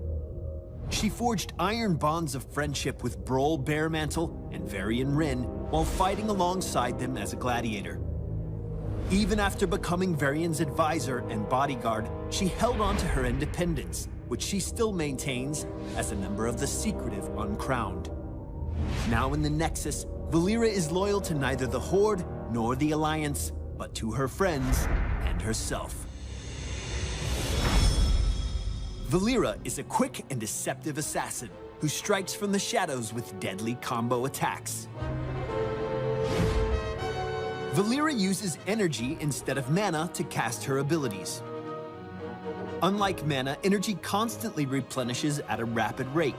She also generates combo points when using certain abilities on enemy heroes, which she spends to make her finishing move much more powerful. Valera's first ability is Sinister Strike. Valera dashes forward, striking all enemies in a straight line. If she hits an enemy hero, she stops immediately, generates a combo point, and the ability's cooldown is significantly reduced. With Blade Flurry, Valera can damage multiple enemies at once by spinning her blades in an area around her, generating a combo point for each hero she hits. Eviscerate, Valera's finishing move, can only be used if she has combo points. Casting this ability spends all of her points to slash an enemy with both blades at once. The more combo points she spends, the greater damage Eviscerate deals. Valera's trait is Vanish. Just like the WoW Rogue ability, activating Vanish immediately places Valera in stealth, granting her an entire new set of abilities. All of her abilities in stealth generate combo points and bring her out of stealth when she uses them. Ambush is Valera's signature combat opener, stabbing an unsuspecting enemy with her daggers for heavy damage. If you need crowd control, Cheap Shot allows Valera to stun an enemy while also dealing a small amount of damage. Garrote is a particularly vicious opener. Along with its initial damage, this ability silences an enemy and deals additional damage over time. The first of Valera's heroic abilities is Smoke Bomb. She creates a cloud of smoke at her current location. As long as she remains in the cloud, she takes reduced damage and can't be revealed, even while attacking and using her abilities. When using Cloak of Shadows, Valera shrouds herself in darkness and becomes unstoppable. Valera also takes reduced ability damage and clears herself of all existing damage over time effects.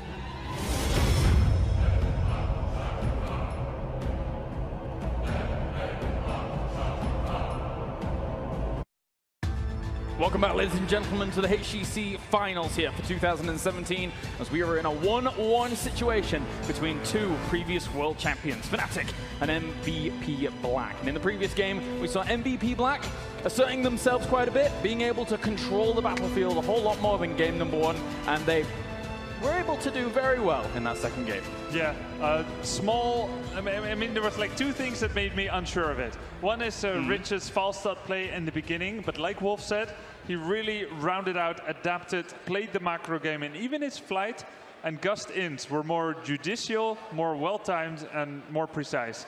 The second thing that did worry is Malthael's effect. Malthael Wooby was absolutely crazy. I think it's the best thing that Fnatic had going for them. But everything else looked really good for MVP Black. They reinserted themselves into the grand finals, and they said again, winning is what we do. Let's find out where we're going to be going for game number 3 here, as the battleground will be revealed. MVP Black is going to move us to Battlefield of Eternity. I was just about to say, we haven't even been on MVP Black's best maps yet.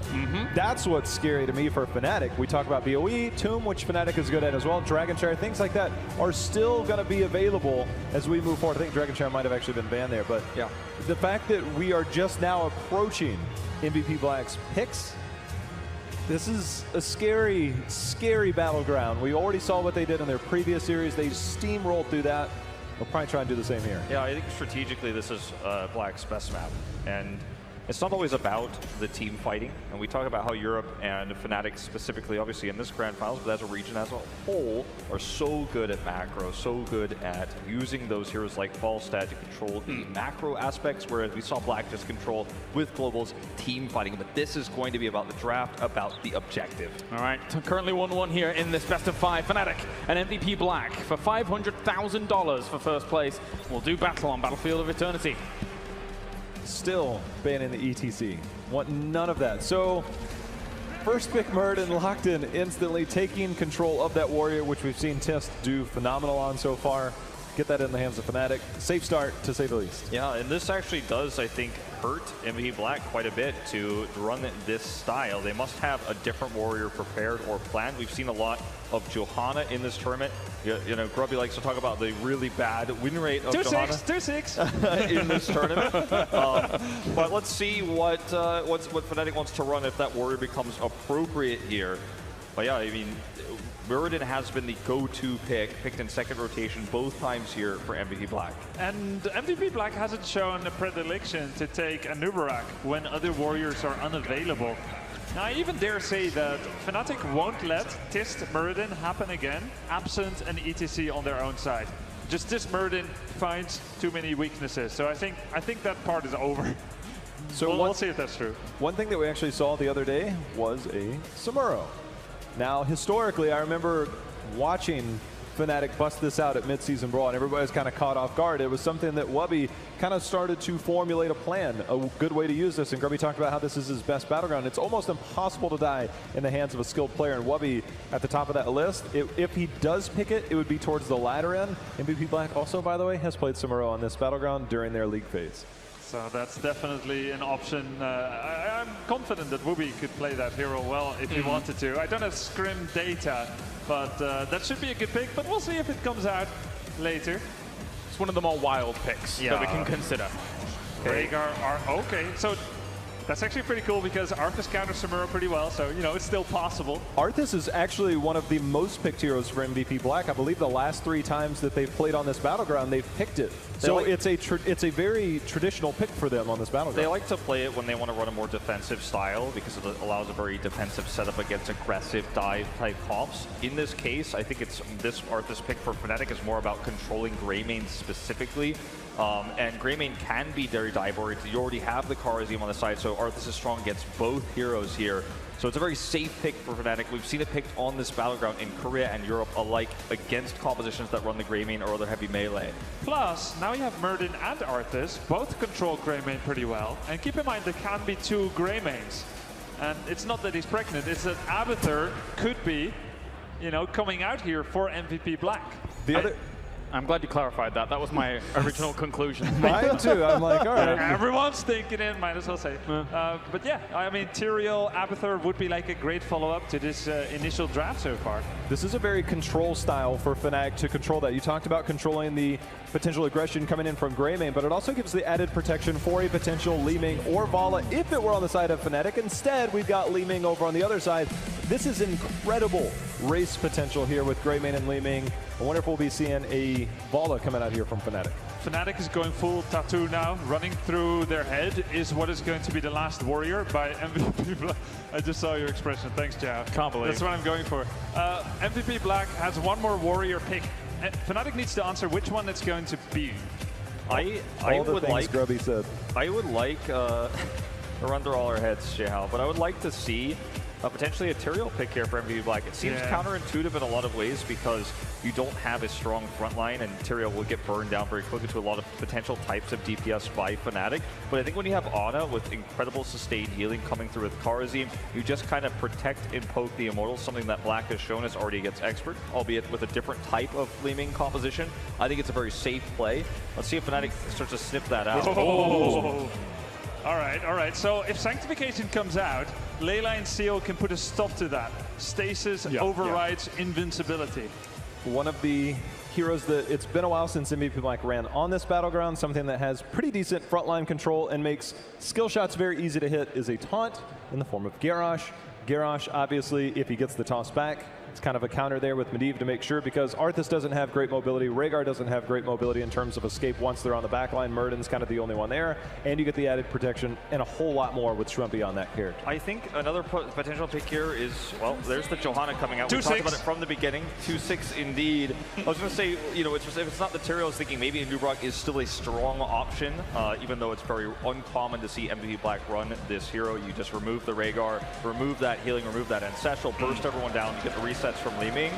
But yeah, I like this pick. It's very strong against the composition that we're seeing here. Vala specifically, you remove a lot of that damage, and you can really win the race with this. You've got so much poke, Greymane, Li Ming, Ana with the Li Ming for Nano, and you just blind the Vala and remove that damage. I want to ask though as well, in this world where double support meta is very prevalent, and Ana has kind of burst onto the scene where she's able to nullify healing in its completion in 100% for a certain window, is Medivh a very smart pick, because it's still kind of acting like a support, but you're not healing, you're just applying invincibility. Yeah, it is smart. The biggest thing about that frontline control that I talked about with Muradin and Arthas, it allows you to absorb a lot of damage because you have that double frontline. Right. Oh, by the way, Li Ming has very telegraphed abilities, and if you're trying to deny that poke style that Li Ming does so well on this, then just shield the target in the front line. It's on a shorter cooldown than her Arcane Orb, so you easily have control to just eat all those shots continuing to come in. Just eat the magic missiles, and then put the Force of Will on for the Orb. It's a very controlled style here to really take advantage of the Vala. I think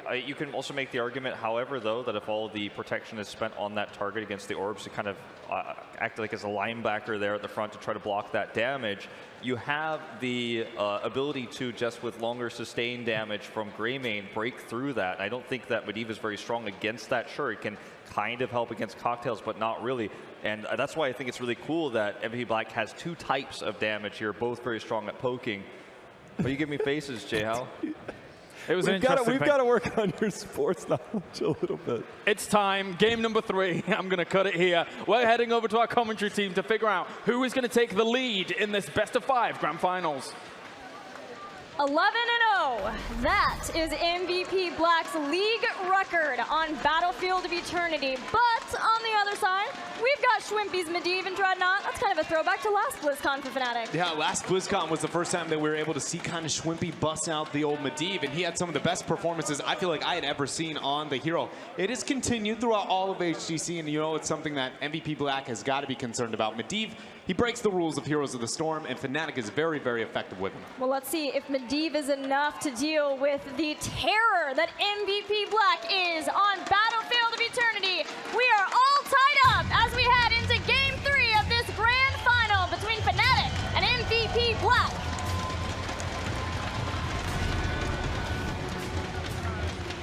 On the blue side is Breeze on a Muradin. We're going to have Quacknix playing the Vala. We have Shwimpy on his Medivh. Next up is Wubby on the Arthas. And we're going to have Rhaegar played by Smexy. Let's hear it for Fnatic!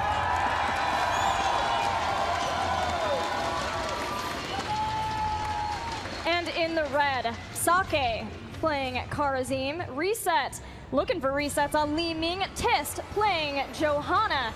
Kyocha playing Ana. And finally, Rich on Greymane. Give a cheer for MVP Black! Now, Gilly, I know I don't mean to bring up bad memories here, but we've all been there. Initial release Li Ming, the S of Johan. We've got S of Johanna, though, in this version. The synergy between the two, it is the exact same kind of element as long as the pairing with that Condemn into the max range orb. It is so much AoE damage for the members of Fnatic to deal with, but as we said before, as the analyst desk broke down, that Medivh pick was so very clutch here for the members of Fnatic to stop that initiation that MVP Black desires so consistently through their gameplay. Yeah, MVP Black want that pull him in, knock him down with the bowling ball, but Johanna can be difficult to engage with. But this is Tist's Johanna. Tist is understanding of what he needs to do and how the team needs to react, and they have both Li Ming and Greymane, who will likely be looking for resets if we see it go for the throat, which just seems fitting for Rich playing Greymane. It does seem very fitting for him, you know, always want to be able to make sure he gets the kills, makes the flashy plays. One of the most impressive players in the world, making a name for himself since, honestly, he stepped up for a long, long time ago under the name of Oreo Man. But MVP Black, as you brought up before, their track record on Battlefield of Eternity, it feels like I never appreciated the way that this map was supposed to be played until they walked in once the map released, and they just had so many consistent sub-10-minute games just dominantly overcoming their opponents here. And Fnatic's got to find a way to be able to stall out this game and make sure it doesn't go into that direction, because with the composition MVP Black's drafted, if Fnatic is on even footing post-heroics, not even just because teamfight capabilities, I just feel they'll hold on a lot better. But if MVP Black gets aggressive, they start throwing out the punches on the Karazim and find resets, I think that this is going to be a very quick game here for Fnatic. Yeah, it does seem like MVP Black have slowed down on Battlefield of Eternity as other teams have sort of figured out how they approach this battleground, which is to get the first Immortal, get a big experience advantage off of that, get some kills, and then get heroic abilities at the exact same time as you get the second Immortal. Your opponents are so far away from the heroic abilities that you don't stand a chance. Breeze stepping out, diving away from MVP Black. Now Tist is under fire. This is stuck in Frozen Tempest. Yeah, he's going to have to get an Iron Skin or a heal. Maybe nice Breeze throwing over the Dwarf Toss over the wall, able to hit the Storm Bolt, but nobody able to move in too far. I wanted to say that the fact that this is going to be a trade, or was a trade over the first halftime show, is a huge win for the members of Fnatic, considering that exact same aspect here. But Wubby's in a bit of a bad spot, trying to get the peel there. Portal's down if he needs a way out. MVP Black, they retreat, now recollect as they're going to move into this Immortal. Big orb for Reset as he chunked down a lot of the members of Fnatic. But the problem here for Reset is that he's out of mana and doesn't have Astral Presence, instead getting power hungry. So this will be a boost of mana to him, being able to get the first Immortal of the game and get the couple of globes that come with it. And again, this is not that healthy of an Immortal. This is a big win for Fnatic if they can stall it out to that level, just go even in it. Even if they lose the objective, it just cannot be that 50, 60, 70% shielded Immortal that we know MVP Black is so effective of obtaining. But here we are. How much damage can we see them get up on the bottom line? Yeah, poke is crucial for Fnatic, which is why that Force of Will came out on Quacknix. He is running the Hungering Arrow build, so with that Monster Hunter, as long as you can throw out the Hungering Arrows consistently, you'll be able to burn that down. Shielding already gone as Fnatic gets forward. All they're doing with the portal is just creating space for Quacknix to burn down that Immortal freely, so they take minimal damage on the fort. And it's only going to get worse as if they round the 13 talents here, having that essentially almost 100% uptime, only a second downtime between Portal 1 and Portal 2. It makes it to where MVP Black will always have to second guess their initiations. Talking about an initiation, though, Fnatic here questioning if they want to give up this camp for free. Even Arthas making the flank down. A lot of damage there on Schwimpy, though, forces the portal. But the faster rotation was here for MVP Black, and they're going to walk away getting this camp. So do they push along with it, as we've seen them do before, trying to make up for the fact that they didn't get the fort completely down with the Immortal, going forward along with this Cosra camp? They're still keeping a lot of members here, but they send Sake back up to make sure that he's still soaking the experience, but does so safely, so he's going to miss out on a little bit. If this laning mismatch continues for long enough, this will be a pretty big advantage for the members of MVP Black. Sake on the Karazim has not that good of wave clear, even when he is end up using his E and putting out as much damage as he can. Still takes like, 45 minutes it feels like. It's honestly only about a couple of seconds, but it's a lot slower than that of the Arthas. So the members of MVP need to mix it up. They understand that. Rich is kind of transferring around, making sure that they don't get too much damage for free here onto the front walls. Fnatic starting earlier on getting their Shaman camp with the good murking heroes they have of Rhaegar and Vala. MVP Black sending a couple up to the top, but it's been sniffed out from Fnatic, and Schwimpy and Wubby will steal that away. You're highlighting the last game, and it comes to life here in game number 3. They're just flexing a bit over the members of MVP Black, scaring them off the objective, because that was a flat 2 versus 2. Very capable for the members to take it. Not even portal range distance. That was 2 objectives at once for Fnatic.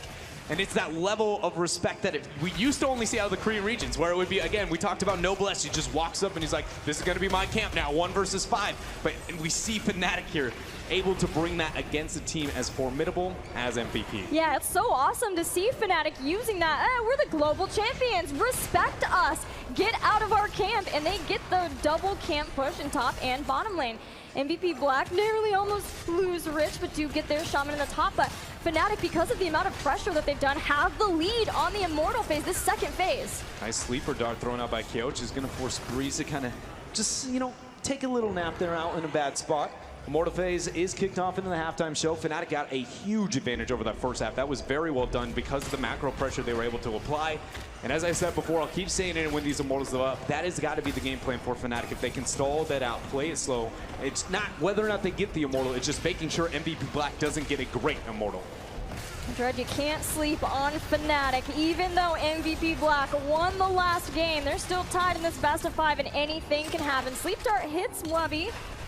Gonna follow up with the grenade as the reset throws things out. Did you see the timing on that orb? It was the second Force of Will drops. He immediately is gonna hit that orb. Just showing the prowess of reset on his legendary Li Ming. It's a 1-4 split for MVP Black. Expect the members of Fnatic to posture up. It looks like they're doing so. Portal laid, 2 members split, not able to land the Stormbolt though.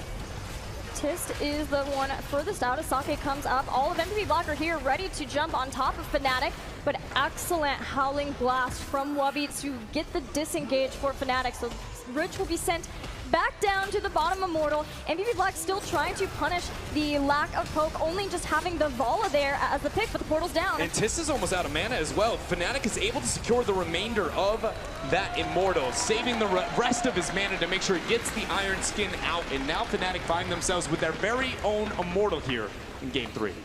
Immortal will go to the top lane. We are neck and neck between the two teams with the experience. Breeze dwarf tosses in to get in place for Stormbolt. The Sake close enough to the towers that he is just fine. Here comes the Immortal for the push. Lots of range poke for the members of MVP Black, so trying to bring down the shielding. And because of the dominant laning of Arthas, and again, the lack of solo laners, hold up though, the Stormbolt before the Iron Skin puts enough pressure. Sake tries to go in, throwing out those Fists of Fury to scare off Quacknix here. But I was going to say, without the Greymane, because the laning mismatch, that makes it to where there is so little damage to this Immortal, anti-siege available for MVP Black, only relying on reset, and he's pretty low on mana himself. Yeah, as the analyst just mentioned, MVP Black are way more focused on all 5 being together. Portal's there, but Tis stays strong in the front line, and nobody dares to dive in on the back line of MVP Black, who have finally pushed back Fnatic. Keep in mind that first team to get a kill in that type of situation, especially if that went over to Fnatic, it would have quickly tipped over to that heroics. Leyline Seal immediately get the follow-up there. MVP understand, though, they are going to get this retreat here, stall it out a little bit longer, and until they manage to secure themselves their own heroics, at this point in time, Fnatic's going to be able to use that kind of bullying we saw before, but you know, a little bit more understandably so now with this window. Yeah, and Fnatic are going to be able to increase that a lot more once they get the big power spikes of Medivh. They're sitting at 23 stacks for Master's Touch, now 25 as he's gotten a bunch, and once he gets quickening at 13, you talked about it, the portal uptime being so good for the team.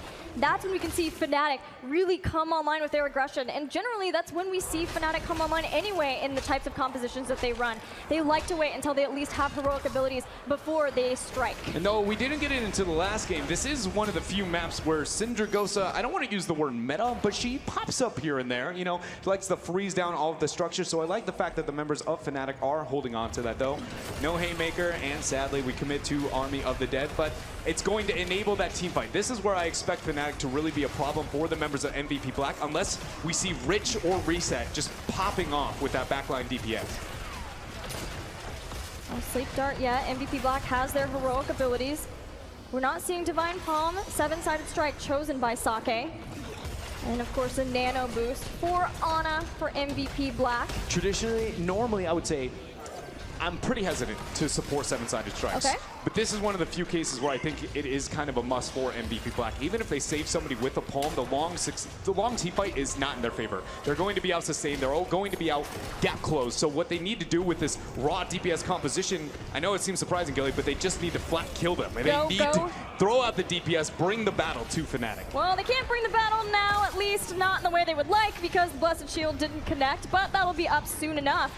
But not for the immediate start as Breeze went forward looking for a Stormbolt. Yeah, a bit of miscommunication there from the rest of the members. 7-sided ends up going down. It's just going to deter Fnatic and push them back a smidge longer. Vala separating from the squad. Going to use those brilliant level 1 through 7 talents to make sure she gets that damage onto the Immortal.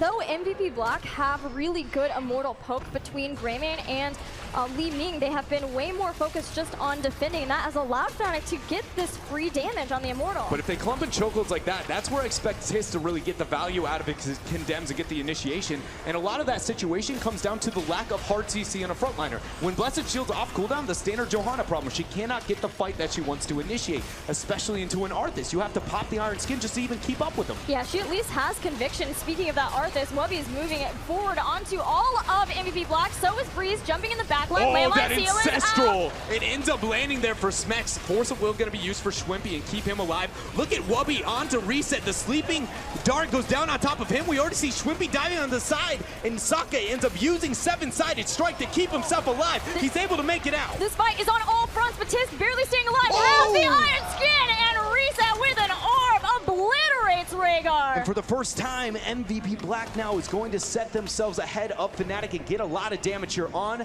to this Immortal. Luckily for the members of Fnatic, we're at a point in time where death timers are not long enough to secure the remainder of this Immortal. They will be able to spawn up, recollect themselves, and be able to force this fight over the next half of the Immortal. But that was a brilliant team fight coming out from MVP Black. They were just the focus and being able to split the members of Fnatic and not keep them clumped, I would argue, is part of the reason they were successful there. In a full 5-on-5 death ball, as the analyst said, and I've been trying to say through this game, I do feel like MVP Black will struggle, but if you split them up, focus on small skirmishes, every hero, except for Johanna, is very, very successful in these minor trades and not death ball-y strategies. Yeah, so much of that came down to using a seven-sided strike to allow Sake to stay alive for a long time, and then the focus on keeping Reset alive. Wubby in danger, has Army of the Dead if necessary, but not even going to use it, just gets out in time. He's able to make it out through the portal. Wubby questioning if he wants to move up. Leyline Seal is off cooldown. It's going to be used, only landing onto 2. Reset able to get the dodge. Army. Army dropped. Force of Will as well to keep him up. Stormbolt does end up landing on Johanna, but she's got her Iron Skin. She's able to make it out. Reset, or excuse me, Rich gets hit by the Howling Blast. And it doesn't look like Fnatic is going to actually fully initiate this fight. No, the poke is just not quite there for MVP Black to get this Immortal, but Fnatic are fully focused on just drawing this out as long as they can. They have sent nobody up to even poke the Immortal of MVP Black at this point. They're just pushing back MVP Black further and further toward their base. The longer they can solve this out, the more likely that they are going to have the Leyline Seal. Breeze able to hit the Stormbolt, Dortos in, but the peel from the Condemn is there. Schwimpy in the backlines, he gets the Ancestral, he's going to keep himself up, but Breeze is low, there's a Force of Will, 2-man Stormbolt, and then they turn it around, they get the pick on the Breeze, they get the pick on the Wubby, and Reset is popping off! He takes out 3 members in the blink of an eye. That's what it's all about for MVP Black with the Nano Boost on Reset. He gets so many resets, and now MVP Black finally are rewarded for their efforts with a half-shielded Immortal and 13, a full level ahead of Fnatic. MVP Black's damage composition does carry over away from team fighting. It does translate into their siege capabilities. They will have to risk their positioning a bit more, especially into the Arthas of Fnatic. So you know the thought process for them is going to want to be diving past, trying to force the fight once more onto this Immortal. As you see Breeze flanking up above there on that Murden. He wants to see if they overextended that shrub and then get this all-in initiation. I'm just blown away by how Sake has been playing this Kharazim. So aggressive, trying to make sure that he can give the reset to Reset and as well to having to go for the throw in Greymane. The portal. Here's the flank from Fnatic. They're all inning here, trying to get the fight. They're able to take the portal on out, but on the backline we see Quacknick's actually dropping down. Reset is getting the resets again. This guy is just unstoppable. 4 members of Fnatic are down, and MVP Black claimed this keep. They're going to claim this keep, and they may step even further forward. No, Medivh for 20 seconds. He'll have Leyline Seal when he comes back up, but this is core damage being put on by MVP Black, and yet again it's only Breeze here to try to stop what may be the inevitable. 80% and counting. It is not going to be stopped. MVP Black is going to take game number 3 here and take a lead over your defending world champions. Every game they win, they look a little more confident every single time. This team has been waiting years for this grand finals, and they don't want to let anyone take what they feel is theirs. It is amazing to believe that with even the dominance that we've seen of a team of MVP Black in the past, that they are now 1 game away from making Heroes of the Storm history by being the 2nd global champion crowned ever, 2-time winner. We have never had that in Heroes of the Storm history, and now 1 game away. By no means is Fnatic out of this, though. We've seen them overcome far bigger opponents, far tougher situations than this, Gilly. Fnatic still has a chance. Let's check back in with the analyst desk and see what they thought of game 3. The MVP train in full force now, and it seems going to be very difficult to actually slow that down. Wolf, it's looking powerful here for MVP. I mean, Reset, if you give him an inch, he takes a mile. And I think that this has been kind of a trend that's continued throughout this tournament. This is not the first time he's had Ana being able to give him those nano boosts in those important team fights. I think that Fnatic is going to have to draft around this. Now, this map in particular is the best map for Li Ming because she has that poke, and even if you got your linebackers there in the front to block the damage, it doesn't go. It doesn't eventually end up being a win. You can block it for a while, but eventually Black wins that trade. They have 2 types of damage, and the team fights were incredible there. I think the whole thing about what we've seen from Reset is Li Ming, and guess what? More Li Ming. So he's done really, really well. It's surprising because Li Ming really fell off in certain metas, and it just seems like Reset's like it doesn't matter. And again, it goes back to the Eastern Clash #2 when we talked to Rich about if you could name who the best player in the world is, other than yourself, who would it be? He said, my teammate, Reset. His biggest problem was running out of mana. and pretty much everyone was dead by that time, so that's kind of okay. Yeah. We've seen those massive team fights where Reset absolutely popped off. Some of them were too graphic to show again in a replay. I see, okay. Yeah, so but I have 2 small little moments. I mean, for the most part, you know, we see these big fights. 2 small cool things I actually wanted to teach the Heroes of the Storm community. Quacknix has dropped very low right now, and he's the main damage dealer on the Immortal. So you actually see a cool portal play here, allowing Quacknix to gain some space alone with the Immortal. And you know, this was never meant to do anything except to buy time for Vala. So that was kind of a cool play, just thinking with portals and creating some space because you are forced to respond to it. Fnatic was unable to bring that kind of thing to bigger, more important team fights, but it was a cool thing. And we have another replay there. Again, a really good moment there as we go to the next replay. This is a great defense here by MVP Black, and they're really pushing the level 10 advantage here. Or rather, I should say, the lack of level 10 advantage by Fnatic. They recognize this is their moment. You see Karazim is actually gunning right for Vala, and it means that Breeze and... Oh, wrong thing, lol. That means that Breeze and Arthas need to defend. And look at Reset. He has been the biggest threat as we run this replay forward. When an Arcane Orb comes out, look at the instant reaction from Breeze and Wooey. And the orb comes out, they walk forward towards it because orbs deal more damage at greater range. They needed to peel for Vala here. So this is definitely something that was part of the strategy here for Fnatic, to block those shots as often as possible. But it's during Nana boosted Li Ming really that even they could not block. Absolutely amazing Ancestrals there by Fnatic in the later team fights, but it just wasn't enough. I think a lot of it comes down to that spell damage, and a lot of it comes down to the Wave of Force that we saw. The Wave of Force really well placed, just displacing Fnatic's composition, moving Medivh out of shield range, for example. These were the moments that led to those first takedowns that explode with critical mass. Well, gentlemen, I did get word that the next Battleground is ready here as MVP Black is 1 Battleground away from securing a championship, and it's going to be Fnatic taking us to Tomb of the Spider Queen. Both teams very adept at this map. We've seen MVP Black first pick this map in several of their series. Fnatic no slouch on this. Very contrasting styles on this. We see a lot of Chromie play from Fnatic. We see all over the place with MVP Black in terms of what they want to run, everything from Tracer. Both teams have very similar drafts, I think, on this map at the core. But it's going to be fireworks on this map. MVP 1 game away from claiming that trophy and the $500,000 that lay before them. Unless Fnatic can stop it. We're going into game number 4 here. Tomb of the Spider Queen, where Fnatic, in essence, built their legacy in Heroes of the Storm. Let's get it gone. Very excited to see how this pans out. They are as close as they've ever been to a BlizzCon title. 3 years of this team, MVP Black. They've won so many tournaments, but not this one, not the most prestigious. And as we head into this, the big question is obviously going to be, will we see Chromie come into play? As that was one of the big factors in the series with Ballistics that Fnatic brought out here. So let's see if that wild card pick is going to come into play.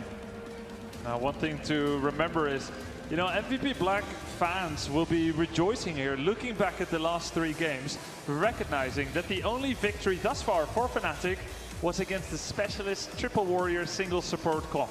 It looks like an experimental composition at this level by MVP Black. And they won the 2 other games. Right now, Black the big favorite to win this grand finals, and Fnatic is probably feeling the heavy pressure alongside with their fans here in the crowd and at home. The Greymane is a heavy priority for Quacknix a lot of times. He does really well. It's probably his best hero, right up there with kind of his fall stat, but more meta right now is the Greymane. It almost feels like they're kind of daring them to go into the Vala style. And we saw Quacknix on that last game. It's still one of his better heroes, but it definitely takes away a form of control in terms of aggression, that kind of mixed style play that we'll see with a Chromie pick. Oh, man. All right, so what does this mean? Stitches, hook, gorge, portal, hook, reel, and sinker.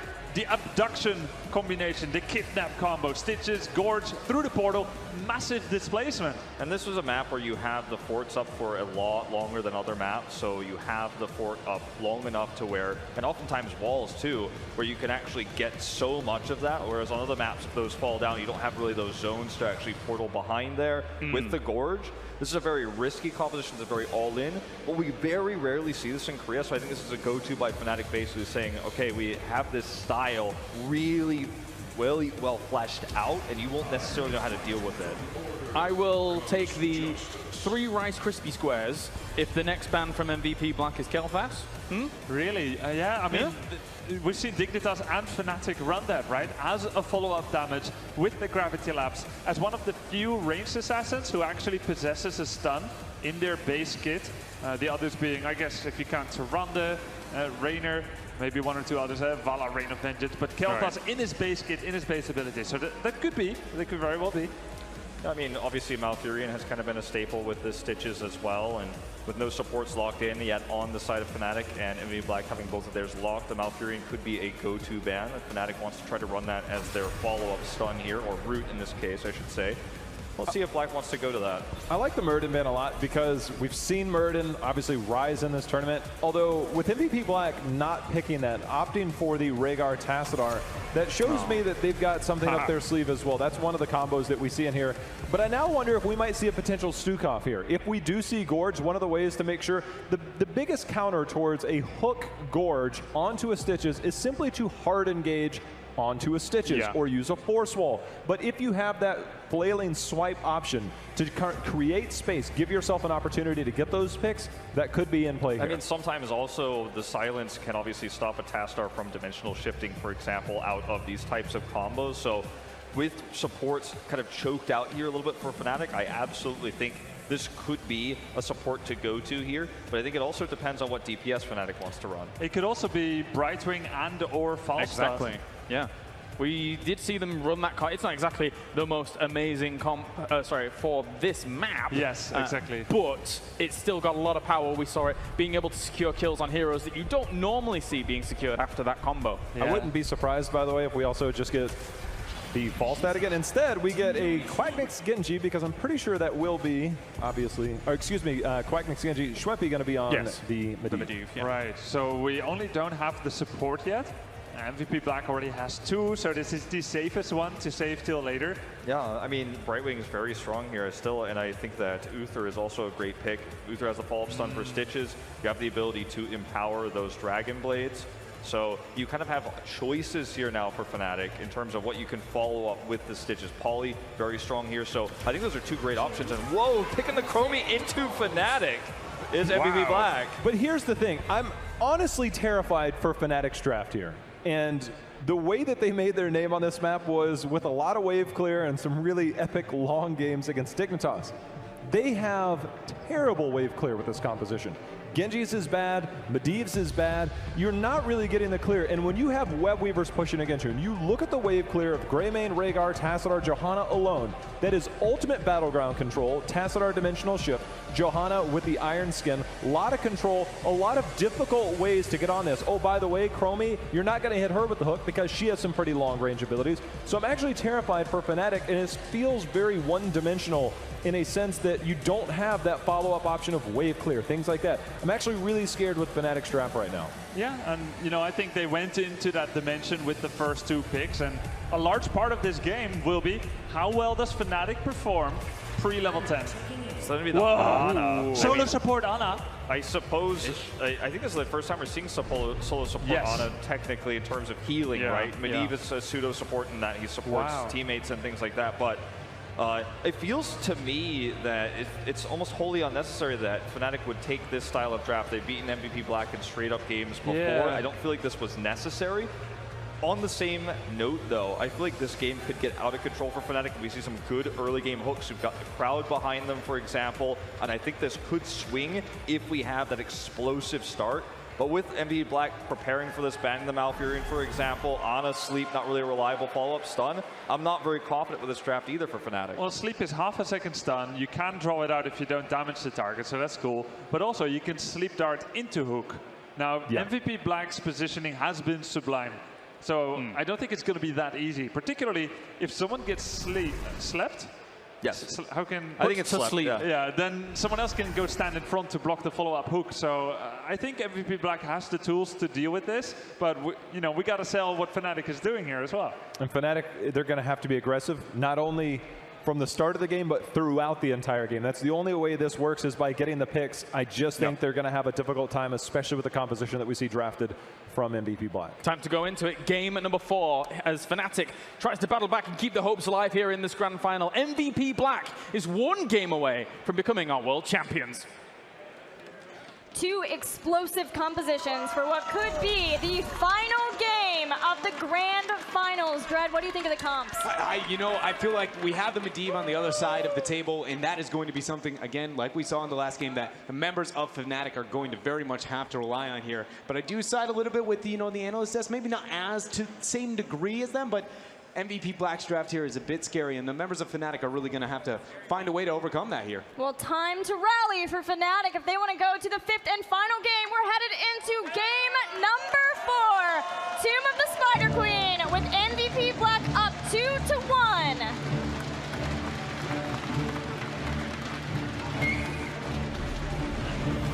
They need all of your cheers here in North America, because they're 1 game away from getting knocked out.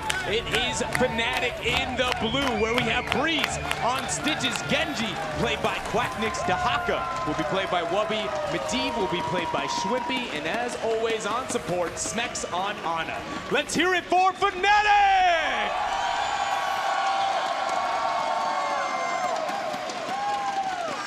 Their opponents in the red, 1 game away from the championship. They've always dreamed of Sake playing Tassadar, Reset on Chromie, Tist on Johanna. We've got Kyocha playing Rhaegar, and finally Rich on his Greymane. Give it up for MVP Black!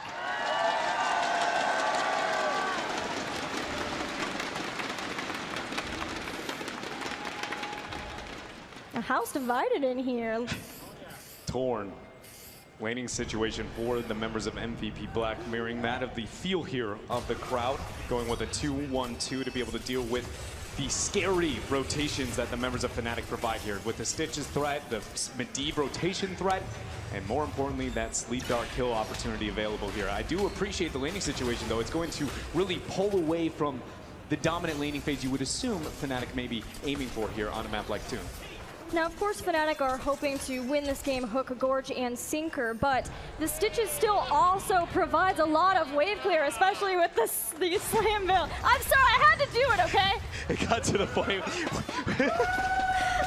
It was good. It was good. I honestly, to the point where I didn't even think of anything you said beyond that point. I was just like, that was a nice meme. I appreciate that one. Thank you very much, Gilly. You're welcome. But yeah, he does have awesome wave clear with the slam build that he has. Yeah, it will help make up for maybe the lack there with the Johanna, the Tassadar. Wait a minute here, Breeze out a bit too far. Kadev's gonna pull them back in.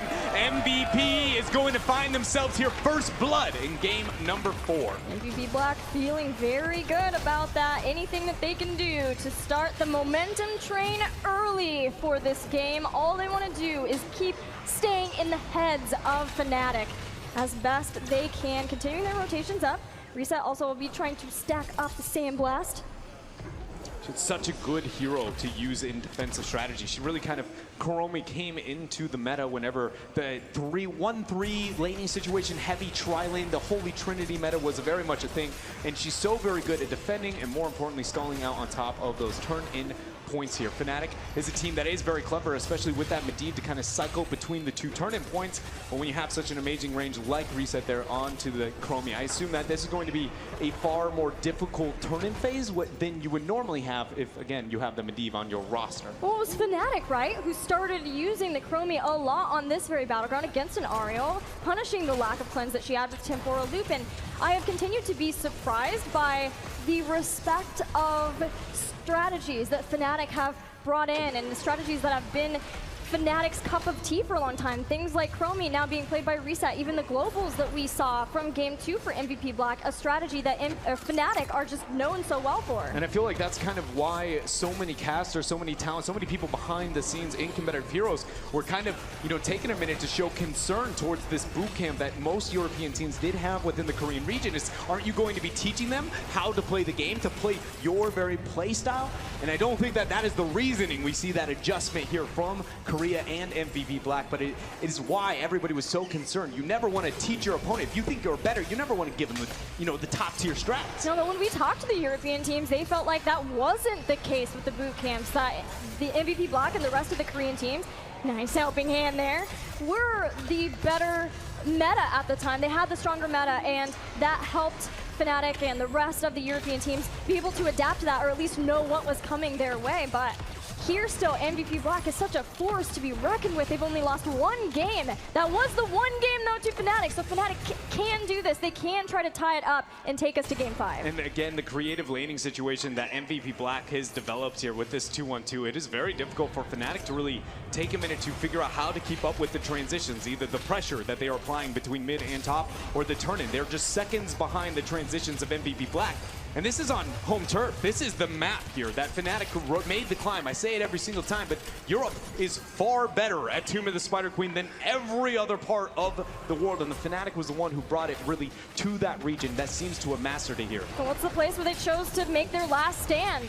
With everything down to this one game, Fnatic chose Tomb of the Spider Queen as a way to tie up the series yet again, but it'll be MVP Black who gets the first Web Weaver phase, getting those 50 gems turned in. Not bad siege for MVP Black here with their composition. They do want to kind of focus on maybe getting some of those kills because Chromie, she's not necessarily the best when it comes to sieging up. She is very good at scaring you off of it. She's very good at poking you off of it, but her raw damage in DPS is not necessarily there to be able to make it happen. All the heroes very good in that wave clear. So I would assume MVP Black, when we do see them collaborate here into the mid lane, if anything, is just going to be getting raw damage output or avoiding the fight and trying to make sure that they, or excuse me, avoiding the objective and trying to make sure that they get a couple of picks. Rich, fairly low, was scared off momentarily from protecting this Web Weaver, but now that he has the double support behind him, he will at least go back into it with the aggression, but Fnatic do force them off again. Another pre-cleanse there. Used to be able to make sure he stays alive. Keep in mind that nobody on the side of Fnatic is actually dealing with the Johanna split pressure, that we are watching them commit a 4-man to deal with a very non-threatening composition three-man from the members of MVP Black. They make the transfer up here. Schwimpy's in a bad spot. No portal, and another kill here for MVP, but they're not done. No, they are not. They've got the body blocks down, but Rich is stuck between a Breeze and a Quack next. He's probably going to go down, but what damage can he put out? He does fall at the end. Sake trying to grab the gems and get out of dodge. Get out of dodge there. Reset's able to throw out a couple of spells there to zone off. So very close there. The dimensional shift able to make it out. And now a window of opportunity for the members of Fnatic to focus on getting those gems turned in. But they're going to hold off here. And I want to bring it back to, Team Freedom versus MVP Black specifically, turn it in this exact same situation. And if we see the members of Fnatic commit to that, MVP will round their heroics. They'll rid of the Web Weaver phase. Very, very effective here. So expect a patient next couple of minutes for Fnatic until they can achieve those heroics. Patient, but probably fairly aggravated, because losing Schwimpy when they did reset the Master's Touch tax, and that is never a place that Medivh wants to be in. It was fairly early on in that, but it is still a sore point to a team that is behind in this series. MVP Black get heroic abilities, and they're stacking up gems for the next turn-in. where do we see the members of Fnatic try and make this transition? Where are they going to try and make it? Is it going to be through bottom here, or do we want to make it up onto top? MVP is going to pressure out through mid. At this point in time, I'm honestly rather surprised that MVP hasn't been more aggressive with their 10s. We talk about how they never seem to waste a mercenary camp and such, but they didn't even need this mercenary camp. With how big of an advantage this was, the fact that top and mid is just now going down does seem, again, the respect is very much there for both sides of the battlefield. Well, they are getting the siege in now. They'll take out the fort, and that's without the secondary turn-in, which means they can focus their efforts elsewhere. Once they do get those gems in, Hook is out, no one caught. But heroics are here for Fnatic. It is the Gorge for Stitches. We're yet to see if Schwimpy maybe wants to mix it up and go with something else here. Polybomb has been a choice here, only selected by North America. I don't feel like there's enough of an argument. Maybe as like a follow-up to try and get the CC before Johanna can hit the Iron Skin and walk away. I'm pretty confident here he'll be going in for that. We do have those heroics to the Web Weaver phase here. Who's going to get the turn-in? Webby single-handedly can achieve this turn-in phase if he is left alone. Tassadar is at the turn-in point at the top. Webby starts, but it's too late. MVP Black with the secondary Web Weaver phase about to begin, and they've already taken down 2 forts. Only 1 left for Fnatic. They are escalating the pace of this game very, very fast with that structural damage between Web Weaver phase 1 and 2. Again, we assume that this bottom fort to go down, and with the transition available now, because that mid fort is dead, MVP can really make Fnatic always respond to them from this point on. Fnatic needs to try and force past that. There they go. They're going to use the Gorge. Blessed Shield out the condemn. The body blocks from Rich, but he gets through. He still got through the portal just at the end of the Gorge. Kyoto will fall. Fnatic get the kill with the Kidnapper style of strategy, but there are still Web Weavers pushing. The Web Weavers are there. The members, though, of Fnatic can maybe transfer out. We see Dahaka already worrying about top. That bottom fort is inevitably going to drop for Fnatic, kill or not.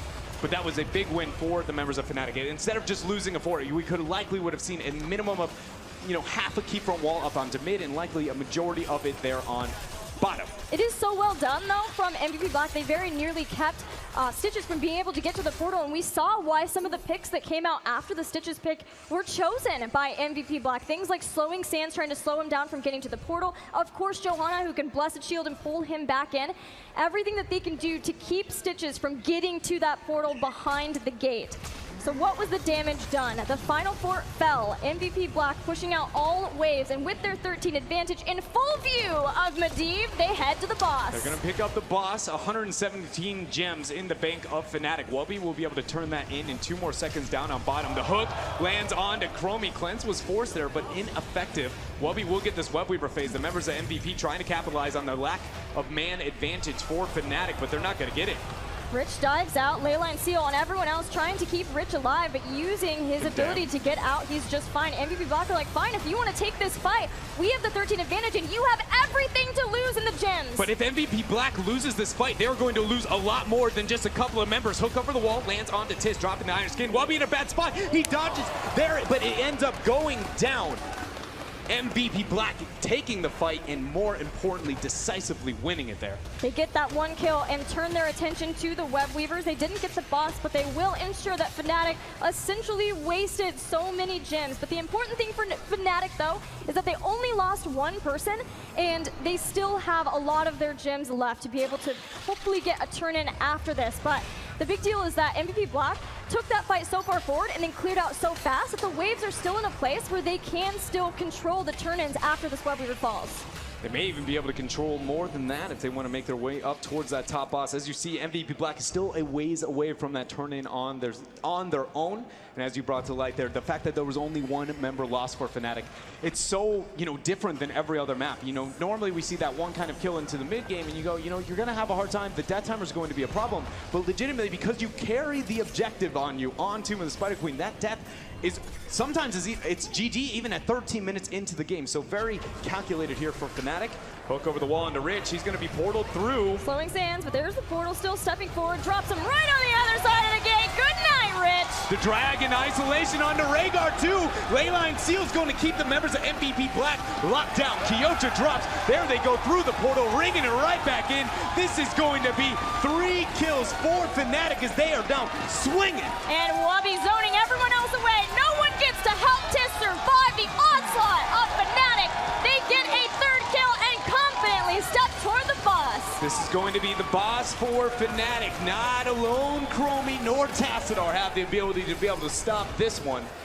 Fnatic then can back this with a major Webweaver phase. I really appreciate the fact that they're willing to drop Webby back here. It tells that they are looking far more into the future and what they're going to make happen here with the Webweaver phase. But on the note of the future, there is still a major problem. Experience is heavily in favor of MVP Black, and this window of spike, power spike for Fnatic is coming at the same time that MVP Black is hitting what most consider an unwinnable trade, a 16 into 50. Yeah, Fnatic will have to play cautiously around this point. They absolutely need to get the siege going with this Webweaver phase and with the boss.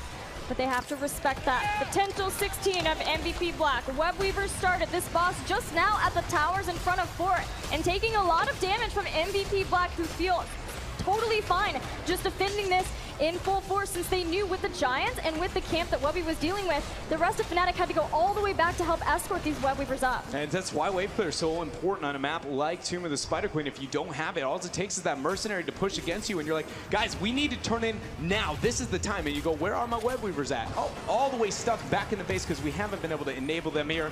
But Fnatic is now ready to siege up into the mid lane with their very, very powerful late game Webweavers. Batiste trying to force this pre-16. They have the 16 talents here. Members of Fnatic might have to force the ley line. Blessed Shield goes in.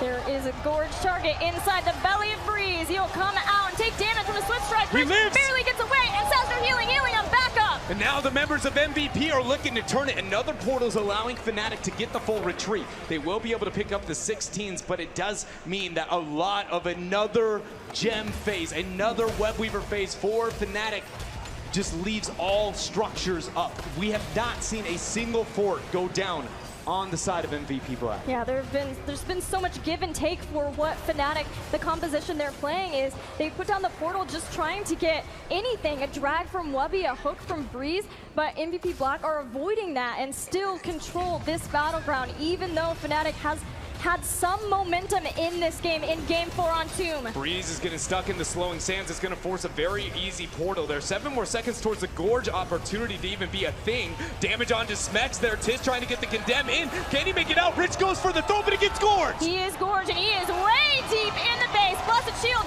gets Rich back out in time. Breeze still taking a lot of damage. Johanna goes down, but so does Breeze. That's a 1-for-1. Reset seems to be making it rain there from above and able to get that damage out, but Fnatic is not letting up. It's so amazing to watch these teams. When the first person dies, they just wait until you go a little bit too aggressive and immediately fight back, be able to get the turn here. Fnatic has done an amazing job of holding on to their gems. They are still in a fine position to be able to try and somehow turn this game around. I say that after what feels like 2 wasted Webweaver phases. But MVP is still winning into the experience avenue. More importantly, they're winning in the structure avenue. Every Webweaver phase is more valuable for them than Fnatic's. And they now are grounding what is going to be a potential next Webweaver phase.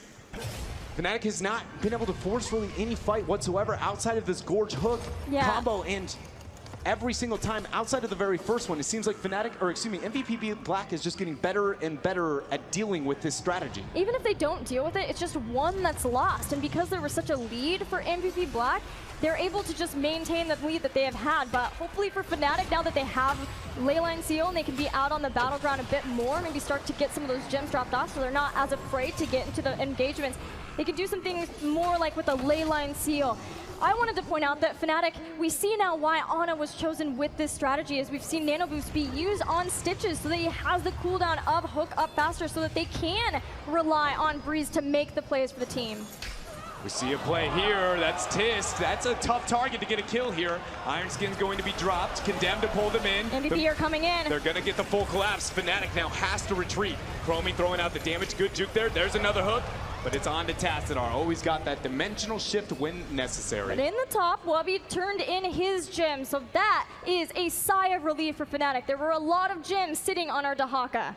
But there are only a few more gems necessary for MVP Black to have enough for their very own turn-in. They're going to be able to round that in.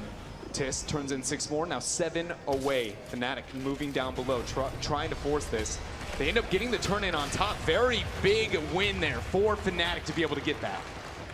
with the forts that are still up for MVP Black, this could be a big swing in experience for Fnatic. They're able to take those down. But with Gorge coming offline in just a few seconds, we know what Fnatic, the play they'll be trying to make. I don't know if it's one that they're going to be trying at this point. I feel like they have to. This is another Web Weaver phase going down. This is the only really, it's the best opportunity is when your opponent is going to be stuck around these structures. And we've seen it over and over again. It's just finding a way to make it to where MVP Black can't get the response that they've been able to over the last few times. Even so much so that MVP Black, they're just not even going to risk it as an option. Maybe try and force their own hand here by taking this fight. Yeah, Tis loves being able to keep control of Breeze because as long as he's doing that, his team is safe from Breeze and the way that Fnatic wants to engage. One Web Weaver down. Top getting closer and closer to the keep structures of MVP Black. But Fnatic has taken an experience lead for, I believe, the first time in this game. Fnatic also has enough gems to get another turn-in phase. They've done, again, so well at collecting themselves and making sure that they do not lose enough gems if MVP Black is successful with these skirmishes. Bottom Web Weaver is still alive, but I wouldn't put too much concern into it, as we do know the boss will be up very, very soon after these Web Weavers go down, and that might be the beginning of the end for these teams, whoever manages to pick that up for himself. There he is in all his glory. Fnatic just about to 20. Do we get Hungry Hungry Stitches? I can't tell if that would be a better or worse approach to it, because then you essentially are going for more than one kill by isolating together. Maybe you can go with like a ley line and then you just spit all the rest of the members out and you throw it out immediately after. We'll find out here for Fnatic as they're trying to get this turn in. Another Web Weaver phase is about to descend. The crowd roaring, getting louder and louder every time Fnatic is able to stay in this game. And now, for the first time, they have a lead. They get to 21st. But at this point of the game, if they make one mistake into this team fight, if MVP Black is successful, they can still turn it around and end the game because they've opened up that early game sieging pressure they were able to put out. Fnatic cannot falter if they're going to push us here to game number 5. Schwimpy giving vision to Stitches so they can try and get the hook Gorge play that would start a catalyst to end the game and take us to game 5 of the grand finals. MVP have 20 themselves. Drag is used onto Sake. It's only going to draw Dimensional Shift. Infinite Archon is here. Great defensive 20 power spike for MVP Black. Things get sketchy for a moment. Indestructible is going to be a huge tool for Tis now, as he has been taking a lot of damage from Fnatic to be up in the front, trying to be the target to be gorged and taken for the team, while the rest can follow up behind and bail him out. Fnatic seems like they're making a beeline here up towards this boss. They now do not have enough gems for that immediate turn-in after the last 3. Not the case here for MVP Black. Not going to go ahead and start it. This camp will be revealed by Fnatic. Schwimpy hovering up above. Not as many sprays as we've seen from Schwimpy in the past, but you know, I understandably so. You know, you maybe don't want to be flexing too hard in front of MVP. Dread, this is serious business right now. You don't have time for sprays. You want to be giving vision to Stitches. Rich is inside, Leyline seal. And Blessed goes down to try and get the peel, but I don't think Tassadar has enough shielding to keep him up. Archon's going to be popped. Does he get the disengage? No! Fnatic, they get him! Drag takes him down. Wubby making the plays at the end of the day. Now we've got Quacktix with the Dragon Blade, but Sake staying strong with that Twilight Archon. Breeze disengaging with the rest of Fnatic, so only the 1 kill for Fnatic. The members of MVP Black are going to use their gems to get this turn in and stall out the death timer of Rich. 41 seconds till he's going to be back, and that will be very achievable here with this Web Weaver phase. It's just what happens after that is really the biggest problem here. Once the Web Weaver is clear, there's a boss up, both teams will be just barely kissing a turn-in opportunity. Nice juke there. Everything goes down. Portal, no. We've got slowing sands, we've got time trap. Don't follow me. Don't mess with the Chromie. So as this stalls out here, the members of Fnatic just clearing them as quick as they possibly can. It's such a great defensive strategy from the side of MVP Black. It does feel a bit painful as they put so much time and effort into their Web Weaver phase. They're even going to poke out here, not let this be a free clear, even though Rich has just spawned back in the base. Fnatic knows that this is not an even trade by any means. Time trap, but the Force of Will trying to save Schwimpy from a lot of the reset damage. Just want to be very understanding of just how much damage a Chromie can shell out, being a Chromie player himself. Gilly, Well, they're there's a almost gun. tied. They're almost tied in gems at this point. It's just who, do you defend the boss? Do you defend the turn-in? This is going to be very, very close. The decision-making, specifically with Tassadar, his ability to reveal and defend is huge because he's one of the best here in this game. Wait a minute, though. Breeze out a bit too far for the hook. Look at Tist. He's got the flank now, going after Breeze. After that, too, not allowing this play to start happening. Rich is dragged away, goes in with the cleanse. Condemn interrupts the brush stock. There he goes. He's got the passive. He's got the heal. He buys a bit of time. Force of will. The portal. Kyoto's is trying to chase down Schwimpy. Ley line is out. The minions! The minions! The bruisers take him out. For the reset goes down 2. It's a 1-for-1. It's a 1-for-1, but enough gems available for the members of Fnatic if they want to try and force this. Reset, or excuse me, MVP Black doesn't care though. They're going to try and get this invade. Quacknix goes in trying to scare them off, but unable to do so. They're going to pick up the night camp. And where does Fnatic try and force this? They're getting pressure again. Tist gets a nice condemn. Archon's going to be used. Infinite Archon, keep in mind. Breeze is in a bad spot. The body blocks. Look at these body blocks. Tist on top of Breeze has to use Hardened Shield. They don't care. MVP Black doesn't care. They take out Stitches.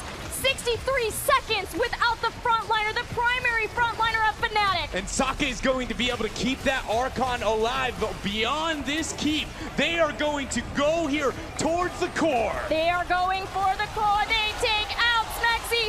This might just be an MVP Black getting on the core. They have wanted this for so long as they continue to bring it down 50% and falling. Blizzcon, your world champions MVP Black!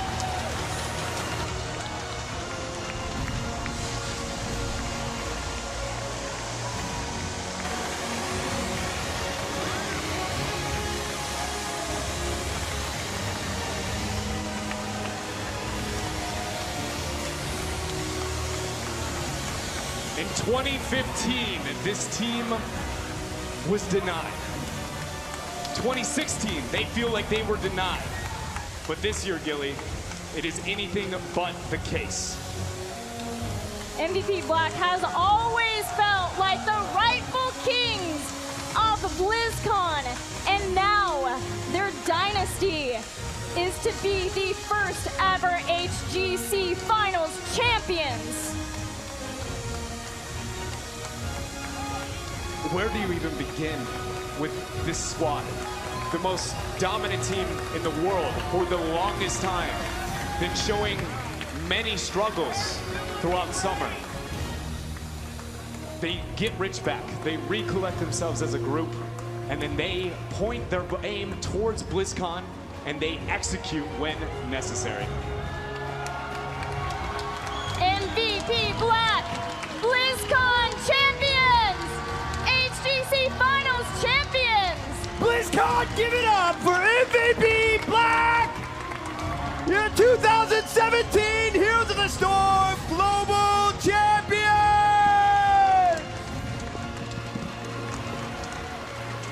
And now, please help me welcome to the stage Heroes of the Storm Game Director Alan DeBeery and Heroes of the Storm Esports Lead Sam Braithwaite.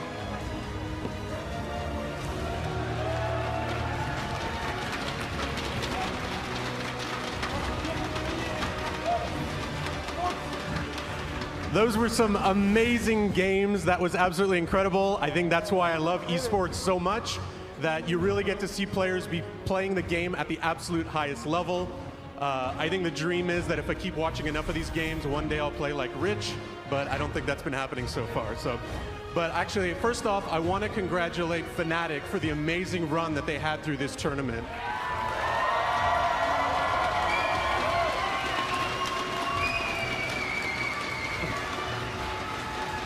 And of course, I want to offer a special congratulations to our HGC champions, MVP Black.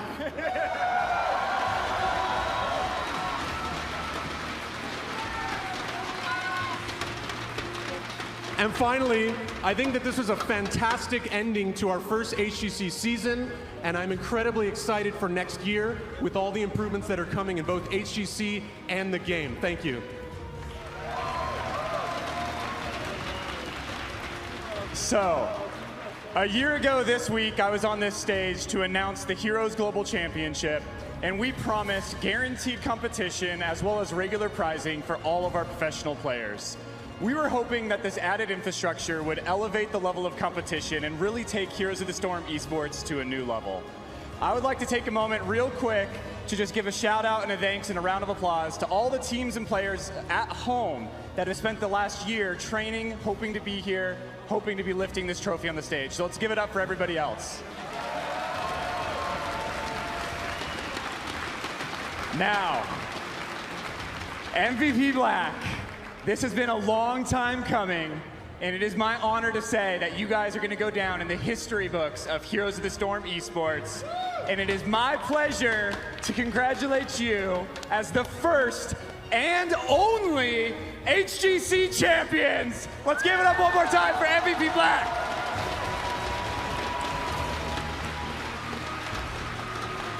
Blizzcon, this has been an amazing tournament. Thanks for being with us here in person and online. On behalf of the cast, the crew, these incredible teams, 2017 has been amazing, but 2018, you ain't seen nothing yet. Give it up for MVP Black!